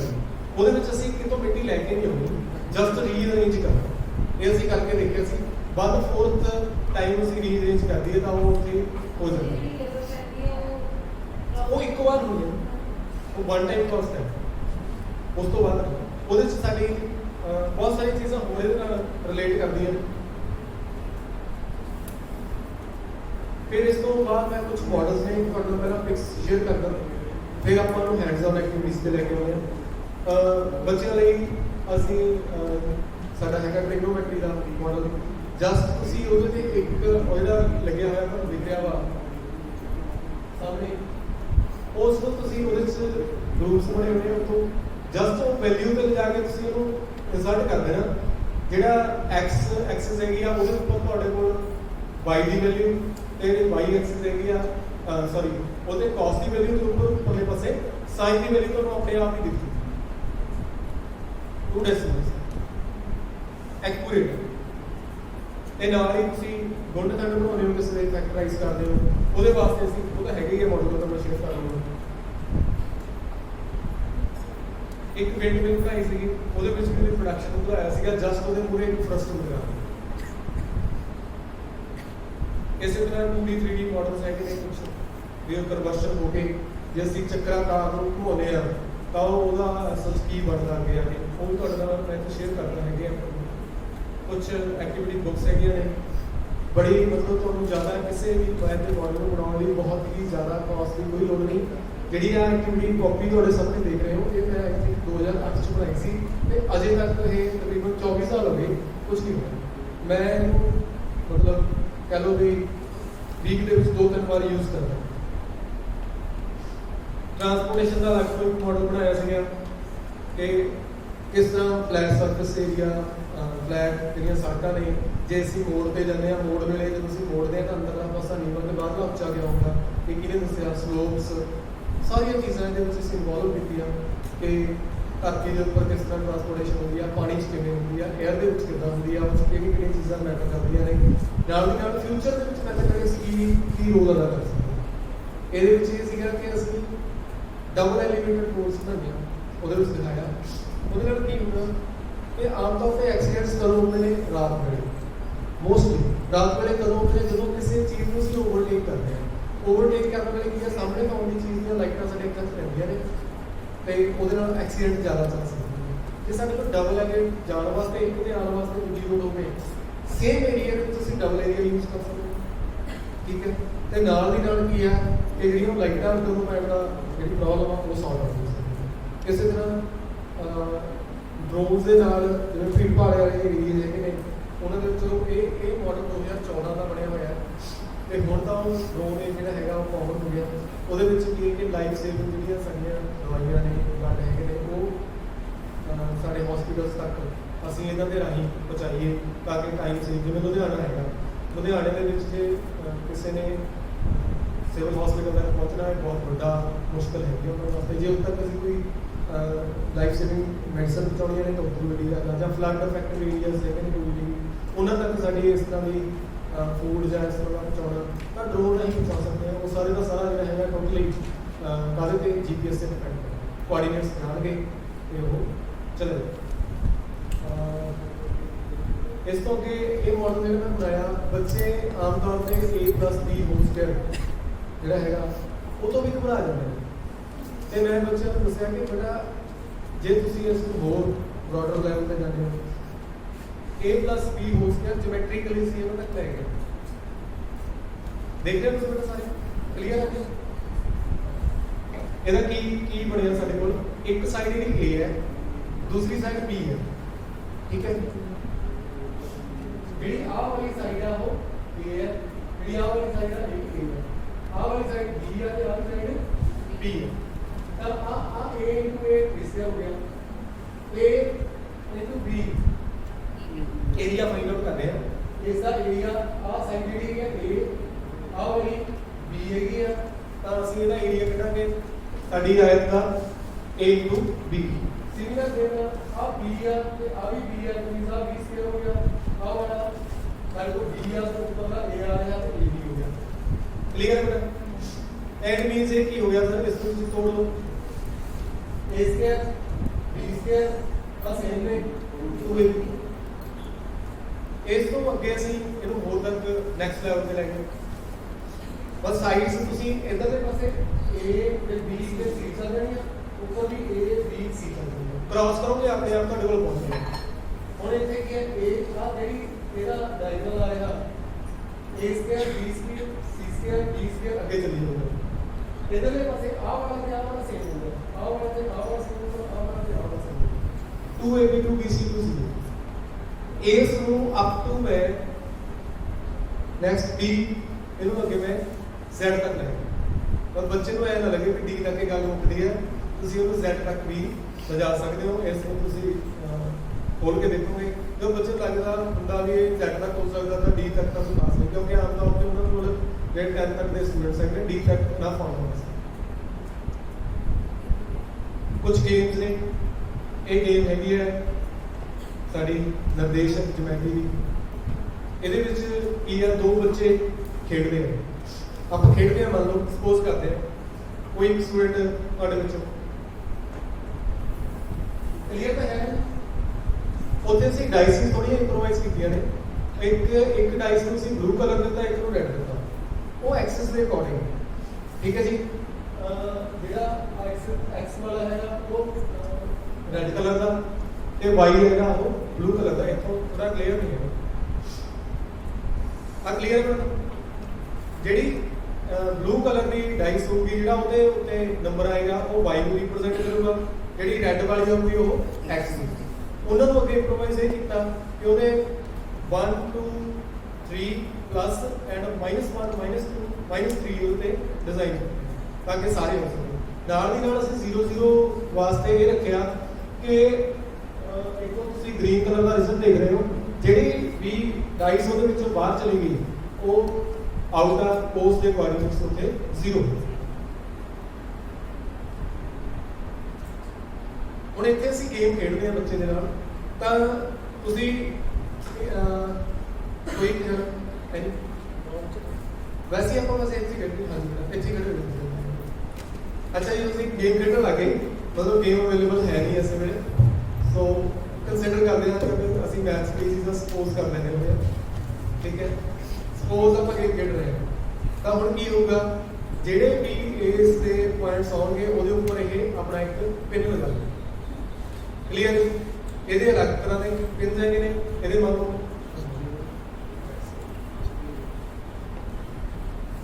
ਇਹਨਾਂ ਦੇ ਗ੍ਰੀਨ ਕਲਰ ਦੇ ਨੇ, ਇਹਦੇ ਕੋਲ ਰੈੱਡ ਕਲਰ ਦੇ। ਅਸੀਂ ਇੱਕ ਲਾਇਆ ਹੋਇਆ ਉੱਥੇ ਲੱਗਿਆ ਹੋਇਆ, ਦੇਖਦਾ ਜੀ ਥੋੜਾ ਜ਼ੂਮ ਇਨ ਕਰੀਏ।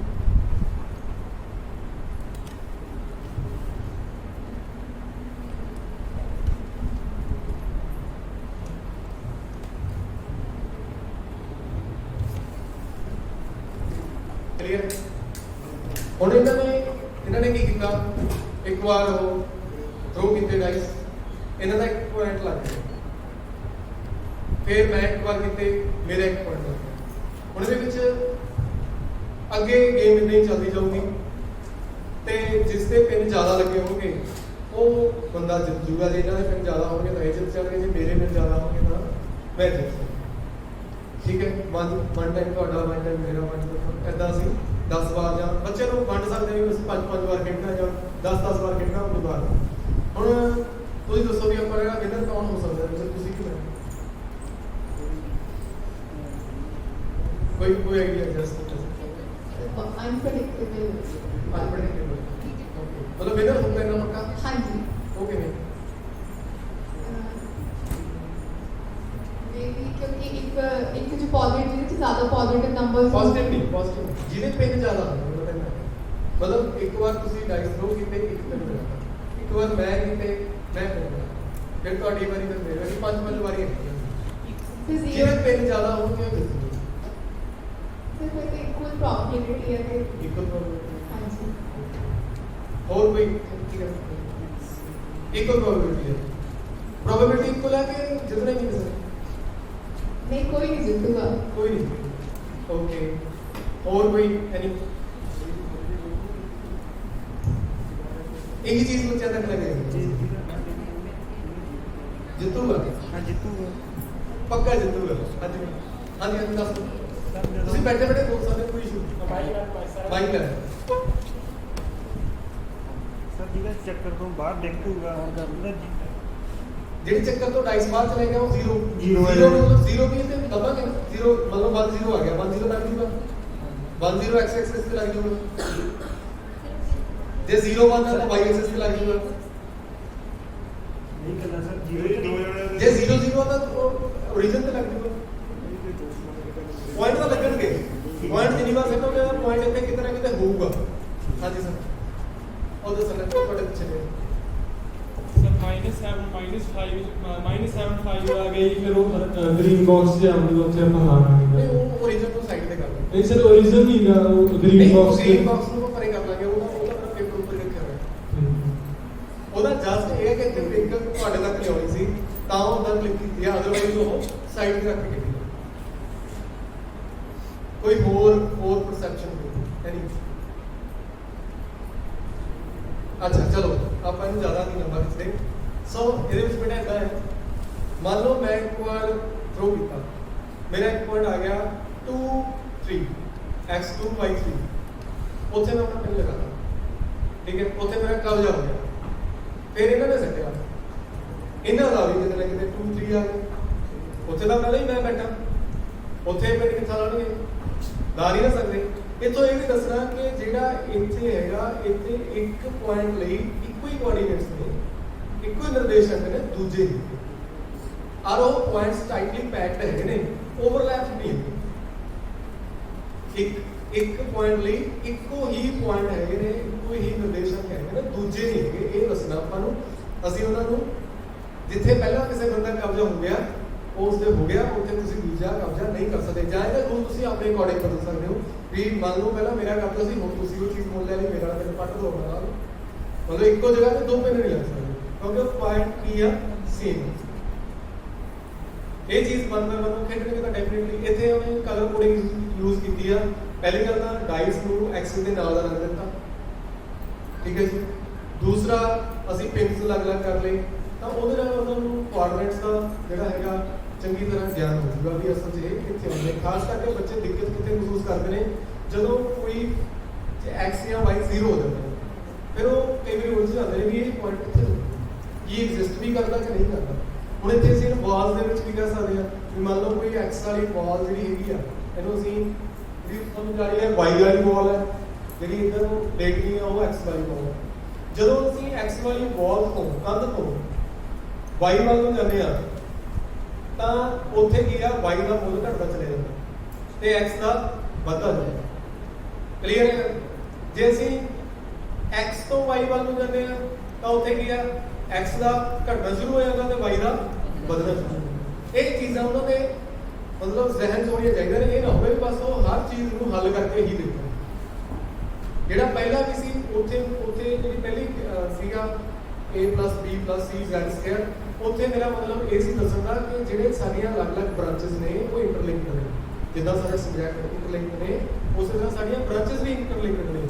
ਜਸਟ ਜੇ ਉਹ ਤੁਸੀਂ ਅਲਜਬਰੇ ਚੋਂ ਫਾਰਮੂਲਾ ਯੂਜ਼ ਕਰਦੇ ਹੋ ਤਾਂ ਜਿਓਮੈਟਰੀ ਕੋਈ ਵੀ ਉਦਾਂ ਹੀ ਅਪਲਾਈ ਹੁੰਦਾ, ਕੋਈ ਫਰਕ ਨਹੀਂ ਹੈ। ਸੇਮ ਐਸ ਜੇ ਤੁਸੀਂ ਇਸ ਚੀਜ਼ ਨੂੰ ਕਰਕੇ ਦੇਖਣਾ ਚਾਹੁੰਦੇ ਹੋ ਤਾਂ ਜਿਓਜੈਬਰਾ ਫ੍ਰੀ ਆਫ ਕਾਸਟ ਤੁਹਾਡੇ ਕੋਲੇ ਸੋਰਸ ਹੈਗਾ, ਤੁਸੀਂ ਉੱਥੇ ਦੇਖੋ, ਤੁਹਾਡੇ ਕੋਲ ਸਾਰੇ ਵਿਊਜ਼ ਜਿਓਮੈਟਰੀ ਅਲਜਬਰਾ ਸਾਰਾ ਨਾਲ ਦੀ ਨਾਲ ਚੱਲਦਾ ਵੀ ਅਸਲ 'ਚ ਉੱਥੇ ਚੇਂਜ ਕਰਦੇ ਤਾਂ ਇੱਥੇ ਕੀ ਚੀਜ਼ ਹੋਣੀ। ਸੋ ਇਸ ਤੋਂ ਅੱਗੇ ਚੱਲਦੇ ਹਾਂ ਜੀ। ਅਸੀਂ ਕੁਝ ਬੱਚਿਆਂ ਲਈ ਮਲਟੀਪਲੀਕੇਸ਼ਨ ਨੂੰ ਸੌਖਾ ਕਰਨ ਲਈ ਬਟਰਫਲਾਈ ਮੈਥਡ ਜੇ ਅਸੀਂ 2017 ਦੇ ਵਿੱਚ ਲੈ ਕੇ ਆਏ ਸੀ। ਇਸ ਵੇਲੇ ਮੈਨੂੰ ਲੱਗਦਾ ਵੀ ਪੰਜਾਬ ਦੇ ਵਿੱਚ ਹਰ ਇੱਕ ਬੱਚੇ ਨੂੰ ਜਿਹੜੇ ਸਰਕਾਰੀ ਸਕੂਲਾਂ ਨੂੰ ਪਤਾ ਕਿ ਬਟਰਫਲਾਈ ਮੈਥਡ ਕੀ ਹੁੰਦਾ। ਮੈਨੂੰ ਇਹ ਅੱਜ ਖੁਸ਼ੀ ਵੀ ਹੈ, ਪਰ ਉਹ ਕਿਤੇ ਨਾ ਕਿਤੇ ਇਹ ਵੀ ਕਿ ਅਸੀਂ ਜਿਹੜੇ ਵੀ ਇਹ ਚੀਜ਼ਾਂ ਲੈਣੀਆਂ ਨੇ ਚਲਾਉਣੀਆਂ ਨੇ ਇਹ ਇਨੀਸ਼ੀਅਲ ਸਟੇਜ ਵਾਸਤੇ ਨੇ। ਜੇ ਤੁਸੀਂ ਕਹੋ ਵੀ ਸਾਰੇ ਦੇ ਸਾਰੇ ਸਵਾਲ ਇਹਦੇ ਨਾਲ ਹੱਲ ਹੋ ਜਾਣਗੇ, ਇਹ ਨਹੀਂ। ਇਹਦਾ ਇੱਕ ਕਨਸੈਪਟ ਕਲੈਰਿਟੀ ਆ, ਉਸ ਤੋਂ ਬਾਅਦ ਉਹਨਾਂ ਨੂੰ ਉਹ ਜ਼ਹਿਨ 'ਚ ਲੈ ਕੇ ਚੱਲਣ ਤੇ ਉਸ ਨੂੰ ਨੈਕਸਟ ਲੈਵਲ ਤੇ ਆਪ ਲੈ ਜਾਣ। ਇਹ ਪੇਪਰ ਫੋਲਡਿੰਗ ਦੇ ਨਾਲ ਤੁਸੀਂ ਦੇਖ ਰਹੇ ਹੋ, ਨਾਲ ਇੱਕ ਜਿਹੜਾ ਹੈਗਾ ਉਹ ਜਸਟ ਅਸੀਂ ਪੇਪਰ ਫੋਲਡਿੰਗ ਦੇ ਨਾਲ ਜਿਹੜੀਆਂ ਟ੍ਰਾਇੰਗਲ ਦੀਆਂ ਪ੍ਰੋਪਰਟੀਜ਼ ਜਿਹੜੀਆਂ ਨੇ ਉਹ ਸ਼ੇਅਰ ਕੀਤੀਆਂ ਨੇ ਵੀ ਜਿਹੜੀ ਵੱਡੀ ਤੋਂ ਜ਼ਿਆਦਾ ਸਾਹਮਣਾ ਕੋਣ ਵੱਡਾ ਹੁੰਦਾ ਹੈ ਜਾਂ ਵੱਡੀ ਉਹ ਇਹਦਾ ਵਾਈਸ ਵਰਸਾ ਵੀ ਸੇਮ ਹੈ। ਉਹ ਕਿਵੇਂ ਅਸੀਂ ਦੇਖਣਾ ਇੱਕ ਦੂਜੇ ਤੇ ਓਵਰਲੈਪ ਕਰਕੇ।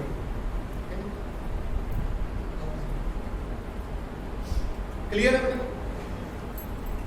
एक एक्टिविटी करिए, पेजेस का एक मिनट दोनों बात नहीं।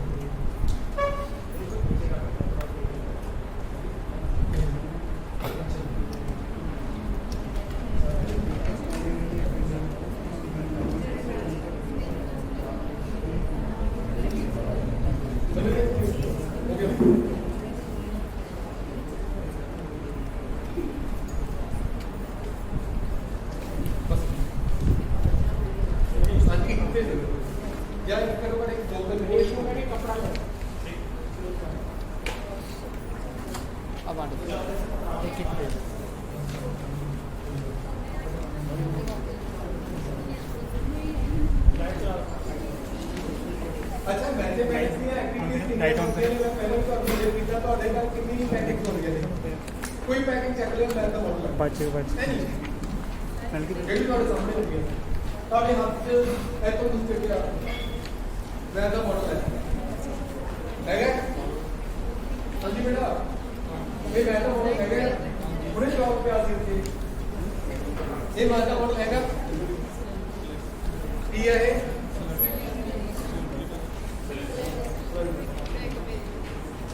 अच्छा एक पेज ਇਹਦੀ ਕਾਸਟ ਕਿੰਨੀ ਹੋਊਗੀ? 20 ਪੈਸੇ। ਇਹ ਤੋਂ ਆਪਾਂ ਦੇਖਦੇ ਹਾਂ ਕੀ ਕਰ ਸਕਦੇ। ਪਹਿਲਾਂ ਤਾਂ ਇਹਦਾ ਆਕਾਰ ਕਿੰਨਾ ਦਾ ਤੇ ਕੀ ਹੈ ਆਪਣੇ ਮੈਥਮੈਟਿਕਲੀ ਕੀ ਹੈ ਇਹ?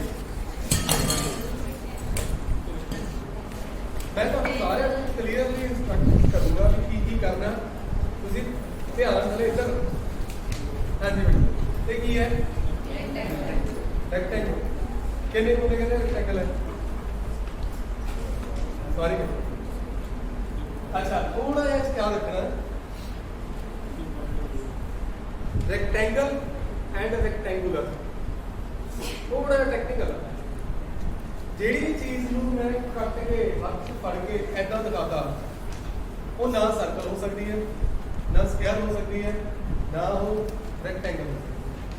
ਉਹ ਸਰਕੂਲਰ ਹੋ ਸਕਦਾ, ਰੈਕਟੈਂਗੂਲਰ ਹੋ ਸਕਦਾ, ਟ੍ਰਾਇੰਗੂਲਰ ਹੋ ਸਕਦਾ, ਟ੍ਰਾਇੰਗਲ ਨਹੀਂ। ਕਿਉਂ? ਕਿਉਂਕਿ ਉਸ ਨੂੰ ਇੱਕ ਪਲੇਨ 'ਚ ਹੋਣਾ ਚਾਹੀਦਾ, ਉਸ ਨੇ ਉਹ ਪਲੇਨ ਨੂੰ ਪਾਰ ਕਰ ਰਿਹਾ, ਉਹ ਦੂਜੇ ਤਲ 'ਚ ਜਾ ਰਿਹਾ। ਠੀਕ ਹੈ ਨਾ? ਇੱਕ ਤਲ ਦੇ ਉੱਪਰ ਤੁਸੀਂ ਉਹਦੀ ਫੋਟੋ ਬਣਾ ਸਕਦੇ ਹੋ। ਜਦੋਂ ਉਸ ਤਲ ਤੋਂ ਉਹ ਬਾਹਰ ਚੀਜ਼ ਚਲੀ ਗਈ ਕਿਸੇ ਦੂਜੇ ਤਲ 'ਚ ਚਲੀ ਗਈ, ਹੁਣ ਇਹ ਇੱਕ ਦੂਜੇ ਤਲ 'ਚ ਆ ਗਈ ਤਾਂ ਇਹ ਕੀ ਹੈ? ਇਹਦੇ ਵਿੱਚ ਹੈ negligible ਹੈ ਬਟ ਇੱਕ ਥਰਡ ਡੀਟ ਹੈ, ਤੀਜੀ ਡਾਈਮੈਂਸ਼ਨ ਆ ਗਈ। ਤੁਸੀਂ ਅੱਖਾਂ ਬੰਦ ਕਰਕੇ ਦੱਸ ਸਕਦੇ ਹੋ ਵੀ ਇਸ ਦਾ ਆਕਾਰ ਕਿੰਨਾ। ਜਦੋਂ ਅੱਖਾਂ ਬੰਦ ਕਰਕੇ ਤੁਸੀਂ ਲੱਭਣ ਲੱਗ ਗਏ ਇਟ ਮੀਨਸ ਉਹ ਚੀਜ਼ ਟੂਡੀ ਨਹੀਂ। ਇਹਦੇ ਵਾਸਤੇ ਆਪਾਂ ਇੱਕ ਐਕਟੀਵਿਟੀ ਪਹਿਲਾਂ ਹੋਰ ਕਰ ਲੈਂਦੇ ਹਾਂ। ਕੋਈ ਸਟੂਡੈਂਟ ਆ ਜਾਓ, ਐਕਸਪਰਟ ਆ ਜਾਓ। एक ईमानदार जिहा स्टूडेंट आ जाए अपने आप में बंदा की सब presentation मैं बच्चों ने एक्टिविटी करता हूं मैं तो आप भी कर लगे ਤੁਸੀਂ ਅੱਖਾਂ ਬੰਦ ਕਰ ਲਈਆਂ ਨੇ ਜਦੋਂ ਤੱਕ ਮੈਂ ਕਹਿੰਦਾ ਨਹੀਂ ਖੋਲ੍ਹੋ ਨਾ ਬਸ ਕਰ ਲਈਏ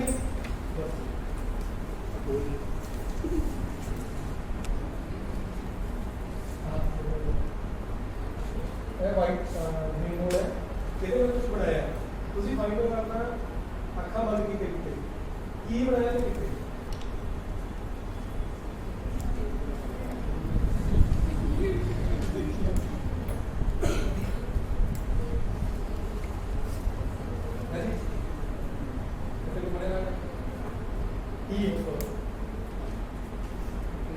गैस नहीं करता ਤੁਸੀਂ ਮਹਿਸੂਸ ਕਰਨਾ ਤੁਹਾਨੂੰ ਲੱਭ ਰਿਹਾ ਤੇ ਮਹਿਸੂਸ ਤਾਂ ਕਹਿਣਾ ਨਹੀਂ ਕਰਦਾ ਜੇ ਮਹਿਸੂਸ ਨਹੀਂ ਕਰਦਾ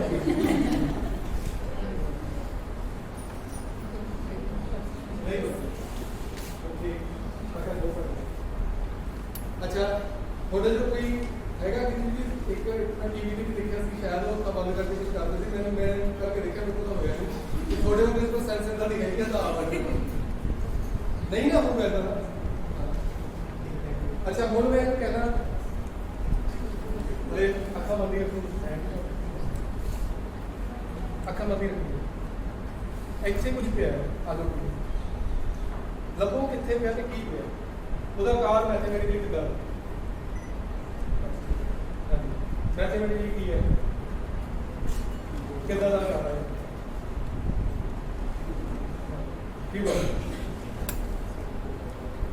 ਕਲੀਅਰ ਹੋ ਗਈ ਗੱਲ ਮੈਂ ਕੀ ਕਹਿਣਾ पर बच्चों के नाल तुसीं एक्टिविटी करके देखियो एक्टिविटी जो करोगे ना वो की करते हैं बच्चे थोड़े ना चंचल होंगे ने थोड़े शरारती भी होंगे वो की करते हैं वो जो इत्थे आके चल मत करके खड़े आ कोई अक्खा बंद करके खड़े आ पर कान में खुले होते हैं तां की करते हैं ना अब किसी और के ध्यान ना पड़े समझे कुछ सोया कुछ जॉब इसकी कौन कर रहा है जॉब ਦੇ ਕਿੰਨੇ ਸਕੋਪ ਵੱਜ ਗਏ ਠੀਕ ਹੈ ਜੇ ਤਿੰਨ ਬੱਚੇ ਨੇ ਇੰਗਲਿਸ਼ ਪ੍ਰੈਕਟਿਸ ਬਣਾ ਲਈ 4 ਸਕੋਪ ਵੱਜ ਗਏ ਤਾਂ ਉਹਨਾਂ ਨੇ ਬਣਾ ਲਈ ਠੀਕ ਹੈ ਫਿਰ ਉੱਥੇ ਕੀ ਕਰਨਾ ਤੁਸੀਂ ਉਹਨਾਂ ਨੂੰ ਅਗਰ ਤੁਸੀਂ ਤਾਂ ਉਹਨਾਂ ਦੇ ਟੀਚਰ ਹੋ ਤਾਂ ਤੁਸੀਂ ਕੀ ਕਰਨਾ ਤੁਸੀਂ ਇਦਾਂ ਕਰਨਾ ਠੀਕ ਹੈ ਤੁਸੀਂ ਉਹਨਾਂ ਤੋਂ ਇੱਕ ਕਦਮ ਅੱਗੇ ਹੋਣੇ ਚਾਹੀਦੇ ਤਾਂ ਹੀ ਟੀਚਰ ਹੋ ਠੀਕ ਹੈ ਤਾਂ ਕਿ ਉਹ ਕੋਈ ਵੀ ਅੰਦਾਜ਼ਾ ਨਾ ਲਾ ਸਕੇ ਤੁਸੀਂ ਦੋਨੇ ਹੱਥਾਂ ਚਾਪ ਕਰਕੇ ਦੋ ਸਟ੍ਰੋਕ ਦੇ ਨਾਲ ਰੈਕਟੈਂਗਲ ਬਣਾ ਲਓ ਕਲੀਅਰ ਬੱਚਿਆਂ ਨਾਲ ਐਕਟੀਵਿਟੀ ਕਰੋਗੇ ਤੁਸੀਂ ਮਤਲਬ ਗੱਲ ਇਹ ਹੈ ਕਿ ਐਕਟੀਵਿਟੀ ਕਰਨ ਦਾ ਮਤਲਬ ਹੈ ਕਿ ਤੁਸੀਂ ਕਿਤਾਬ ਦਾ ਕਨਸੈਪਟ ਕਲੀਅਰ ਕਰ ਲਓ ਕੰਟੈਂਟ ਦੇ ਉੱਪਰ ਕੁਝ ਨਹੀਂ ਹੈਗਾ ਹੁਣ ਜਿਹੜੇ ਬੱਚਿਆਂ ਦੇ 100 ਨੰਬਰ ਆ ਰਹੇ ਨੇ ਕੀ ਤੁਸੀਂ ਇਹ ਮੰਨਦੇ ਹੋ ਕਿ ਹਾਂ ਬਾਕੀ ਉਹ ਇੰਨੇ ਜ਼ਿਆਦਾ ਕੰਮ ਨਹੀਂ ਕਨਸੈਪਟ ਦੀ ਕਲੈਰਿਟੀ ਤੁਸੀਂ ਕੁਐਸਚਨ ਦੇ ਵਿੱਚ ਛੋਟਾ ਜਿਹਾ ਟੈਸਟ ਪਾ ਲਓ ਛੋਟਾ ਜਿਹਾ ਠੀਕ ਹੈ ਜਦੀ ਹੋਲ ਜਿਹਾ ਛੋਟਾ ਜਿਹਾ ਟੈਸਟ ਪਾ ਲਓ ਤੁਸੀਂ ਉਹਨਾਂ ਨੂੰ ਇਹ ਕਹਿ ਦਿਓ ਮਤਲਬ ਇਹਦਾ ਦੱਸ ਦਿਓ ਵੀ ਕੋਈ ਵੀ ਨੰਬਰ ਦੇਤਾ ਜੇ ਤੁਸੀਂ ਉਹਦੇ ਸਿੱਧਾ ਪੁੱਛ ਲਿਆ ਨਾ ਵੀ ਇਸ ਕੋਈ ਇਕੁਏਸ਼ਨ ਦੇਤੀ ਇਸ ਦਾ ਆਨਸਰ ਪੁੱਛ ਲਿਆ ਮਿੰਟ ਜੀ ਹੱਲ ਕਰੋ ਜੇ ਤੁਸੀਂ ਪੁੱਛ ਲਿਆ ਵੀ ਇਸ ਦੀ ਜਿਹੜੀ ਵੈਲਿਊ ਆ ਉਹ 0 ਦੇ ਵਿੱਚ 1 ਦੇ ਵਿੱਚ ਆਉਂਦੀ ਆ ਕਿ 1 ਤੇ 2 ਦੇ ਵਿੱਚ ਆਉਂਦੀ ਆ ਇੱਕ ਤੋਂ ਵੱਡਾ ਹੋਊਗਾ ਕਿ ਇੱਕ ਤੋਂ ਛੋਟਾ ਹੋਊਗਾ ਸਿੰਪਲ ਬਸ ਉੱਥੇ ਉਹ ਹੱਲ ਦਾ ਕਰਨ ਬੈਠ ਜਾਂਦੇ ਨੇ ਪਰ ਮਤਲਬ ਕੀ ਆ ਕਨਸੈਪਟ ਤੇ ਫੋਕਸ ਕਰੋ हाँ बिल्कुल वो तो मेथोडोलॉजी की प्रॉब्लम है क्वेश्चन पेपर क्वेश्चन घुमाइए हाँ तो उससे पहले टीचर को तो आता होगा हाँ बिल्कुल सही ये देखो ये चीज़ां ਜਿਹੜੀਆਂ ਹੈਗੀਆਂ ਨੇ ਇਹ ਕਿਤੇ ਨਾ ਕਿਤੇ ਚਲੋ ਮੇਰੇ ਵਿਸ਼ੇ ਤੋਂ ਥੋੜਾ ਜਿਹਾ ਸਾਈਡ ਤੇ ਚਲੇ ਜਾਣਗੀਆਂ ਨਹੀਂ ਇਹਦੇ ਬਾਰੇ ਬਹੁਤ ਵਧੀਆ ਡਿਸਕਸ਼ਨ ਇੱਕ ਹੋ ਸਕਦੀ ਆ ਕਿ ਜਿਹੜਾ ਮੈਥ ਹੋਇਆ ਐਲੋਸ ਦੇ ਬੇਸਡ ਹੁੰਦਾ ਸਾਡੇ ਸਿਲੇਬਸ ਕਿੱਥੋਂ ਡਰਾਈਵ ਹੁੰਦਾ ਹੁਣ ਜਿਵੇਂ ਆਪਾਂ ਸਾਰੇ ਬੈਠੇ ਹਾਂ ਆਪਾਂ ਜਦੋਂ ਆਪਾਂ ਸਕੂਲ ਦੇ ਵਿੱਚ ਪੜ੍ਹਦੇ ਸੀ ਜੇ ਆਪਾਂ ਸੋਚ ਕੇ ਦੇਖੀਏ ਤਾਂ ਉਸ ਵੇਲੇ ਜਾਂ ਹੋਣ ਵਾਲੇ ਬੱਚੇ ਜਿਹੜੇ ਪੜ੍ਹਦੇ ਨੇ ਤੁਹਾਡੇ ਘਰ ਦੇ ਵਿੱਚੋਂ ਤਾਂ ਉਹ ਕੀ ਆ ਸਾਰਾ ਦਾ ਸਾਰਾ ਦਾਰੋਮਦਾਰ ਇੱਕ ਹੀ ਵਰਡ ਦੇ ਆਲੇ ਦੁਆਲੇ ਘੁੰਮ ਰਿਹਾ ਕਿਹੜਾ ਵਰਡ ਹੈ ਇੱਕ ਵਰਡ ਜੇ ਪੇਰੈਂਟਸ ਗੱਲ ਕਰ ਰਹੇ ਨੇ ਤਾਂ ਉਸੇ ਦੇ ਬਾਰੇ ਗੱਲ ਕਰ ਰਹੇ ਨੇ ਟੀਚਰ ਗੱਲ ਕਰ ਰਹੇ ਨੇ ਤਾਂ ਉਸੇ ਬਾਰੇ ਗੱਲ ਕਰ ਰਹੇ ਨੇ ਜੇ ਪੀਡੀਐਫ ਤੇ ਗੱਲ ਹੋ ਰਹੀ ਹੈ ਤਾਂ ਉਸੇ ਦੀ ਗੱਲ ਹੋ ਰਹੀ ਹੈ ਕਿਹੜਾ ਵਰਡ ਹੈ ਸਿਲੇਬਸ ਦਿਸ ਇਜ਼ ਸਿਲੇਬਸ ਤੁਹਾਡਾ ਇਹ ਟੈਸਟ ਕਿਹੜੇ ਸਿਲੇਬਸ ਤੋਂ ਹੋਣਾ ਤੁਹਾਡਾ ਕਿੰਨਾ ਸਿਲੇਬਸ ਪੂਰਾ ਹੋ ਗਿਆ ਠੀਕ ਹੈ ਸਮਥਿੰਗ ਲਾਈਕ ਸਾਰਾ ਦਾਦੋਦਾਰ ਕਰਦੇ ਘੁੰਮ ਰਿਹਾ ਸਿਲੇਬਸ ਤੁਸੀਂ ਕਦੇ ਸੋਚਿਆ ਸਿਲੇਬਸ ਕਿੱਥੋਂ ਆਇਆ और तुझ तो पढ़े ही होगा सिलेबस कितना है हाँ जी थोड़ी सारे इंटरवेंशन की लोड़ है कुछ भी थोड़े जहन च कुछ तो होगा कितों है कि ये परमात्मा ने भेजे दसो चलो सोचो जब तक आप एक्टिविटी करो एक्टिविटी अपनी नेक्स्ट हैगी आ ਇਹ 2D and 3D the difference ਉਹਨਾਂ ਨੂੰ ਦੱਸਣ ਵਾਸਤੇ ਐਕਟੀਵਿਟੀ ਹੈ ਕਿ ਤੁਸੀਂ ਇਹਦੇ ਵਿੱਚੋਂ ਵੱਡੇ ਤੋਂ ਵੱਡਾ ਵਰਗ ਕੱਟਣਾ ਹੈ ਕਲੀਅਰ ਕਿਵੇਂ ਕੱਟੋਗੇ ਕੱਟੋ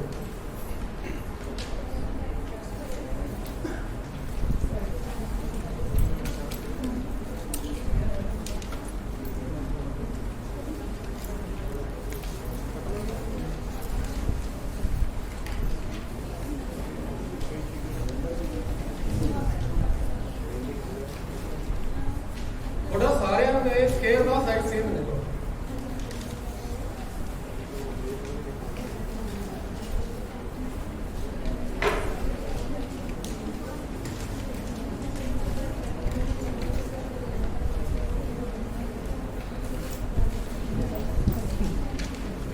हो गया जी मैं कहता इस स्केल का एरिया साइड है एज का क्षेत्रफल एरिया कितना होगा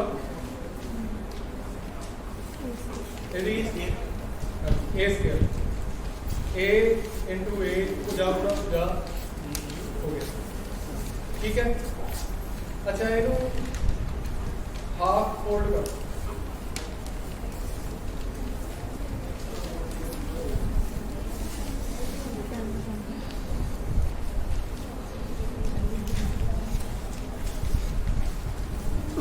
पहला देखिए कट हो गया सारा बन गया मेरा चलो इनमें हाफ करता दूसरा फार्मूला ਅਸੀਂ ਉਹਨੂੰ ਤੋਂ ਅੱਗੇ ਫਾਰਮੂਲੇ ਡਰਾਈਵ ਕਰਾਂਗੇ ਸਾਰੇ ਤੇ ਵੈਰੀਫਾਈ ਕਰਕੇ ਦੇਖਾਂਗੇ ਕਿ ਏਰੀਆ ਜਿਹੜਾ ਹੈਗਾ ਏਰੀਆ ਦੇ ਨਾਲ ਫਾਰਮੂਲੇ ਜਿਹੜੇ ਡਿਫਰੈਂਟ ਸ਼ੇਪਸ ਬਦਲਦੀਆਂ ਨੇ ਉਹਦੇ ਨਾਲ ਕੋਈ ਉਹਨਾਂ ਦੀ ਆਪਸ ਦੇ ਵਿੱਚ ਸੰਬੰਧ ਹੈਗਾ ਜਾਂ ਉਹਨਾਂ ਦੇ ਕੋਈ ਸੰਬੰਧ ਨਹੀਂ ਹੈਗਾ ਹੁਣ ਇਹਨੂੰ ਹਾਫ ਕਰ ਲਿਆ ਇਹਦੀ ਆਹ ਸਾਈਡ ਕਿੰਨੀ ਹੈ ਆਹ ਕਿੰਨੀ ਹੈ ए बटा 2 जे इस का एरिया वैसे मैं देखा तो इस वर्ग के एरिया के नालों कितना हां मतलब अकॉर्डिंग टू यू वो ए स्क्वायर सी ये कितना होना चाहिए ए स्क्वायर बाय 2 ए स्क्वायर बटे 2 ये अपन फार्मूला ना कटिए तब भी होता पड़ता लंबाई गुणा चौड़ाई लंबाई कितनी है ए इधर कितना हाफ ए हाफ ए इंटू ए स्क्वायर बटा 2 ठीक है ਹੁਣ ਅਸੀਂ ਇਹਨੂੰ ਅਦਰ ਕੰਬੀਨੇਸ਼ਨ ਕਰਦੇ ਹਾਂ ਹੁਣ ਧਿਆਨ ਰੱਖਿਓ ਬੜਾ ਜਿਹਾ ਜਿਹੜਾ ਆਹ ਪੁਆਇੰਟ ਹੈ ਇੱਥੇ ਨਿਸ਼ਾਨੀ ਲਾ ਲਓ ਜਿੱਥੇ ਇਹ ਮੁੜਿਆ ਹੋਇਆ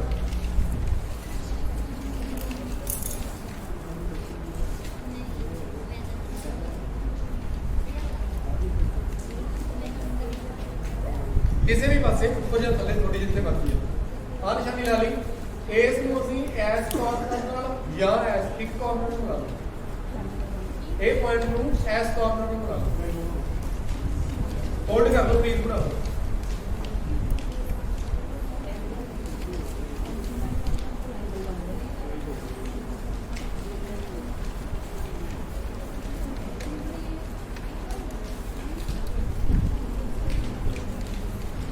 ਇਸ ਤਰ੍ਹਾਂ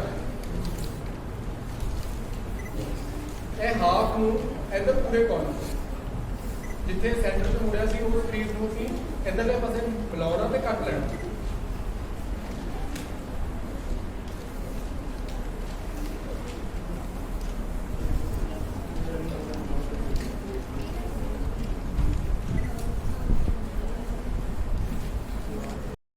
ਜਿਹੜਾ ਬਾਕੀ ਦਾ ਪਾਰਟ ਰਹਿ ਗਿਆ ਉਹਦੇ ਨਾਲ ਵੀ ਕਰਨਾ ਇਸ ਪਾਰਟ ਦੇ ਵਿੱਚ ਤੁਸੀਂ ਕੀ ਕਰਨਾ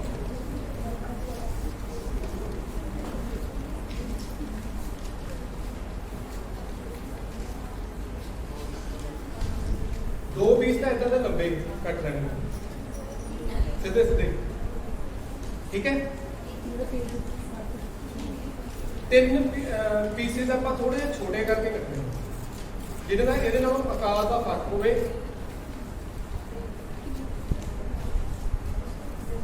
ਉਹ ਅਲੱਗ ਸ਼ੇਪ ਦੇ ਵਿੱਚ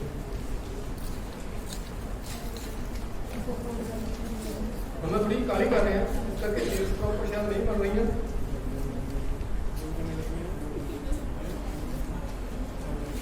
ਉਹ ਐਸ ਸ਼ੇਪ ਦੇ ਕੱਟ ਲਓ, ਦੋ ਇਸ ਤਰ੍ਹਾਂ ਦੇ, ਤਿੰਨ ਇਸ ਤਰ੍ਹਾਂ। ਕਲੀਅਰ? ਬਣਾਓ ਜਦ ਤੱਕ ਤੁਹਾਨੂੰ ਮੈਂ ਰੈਡੀ ਫੀਲ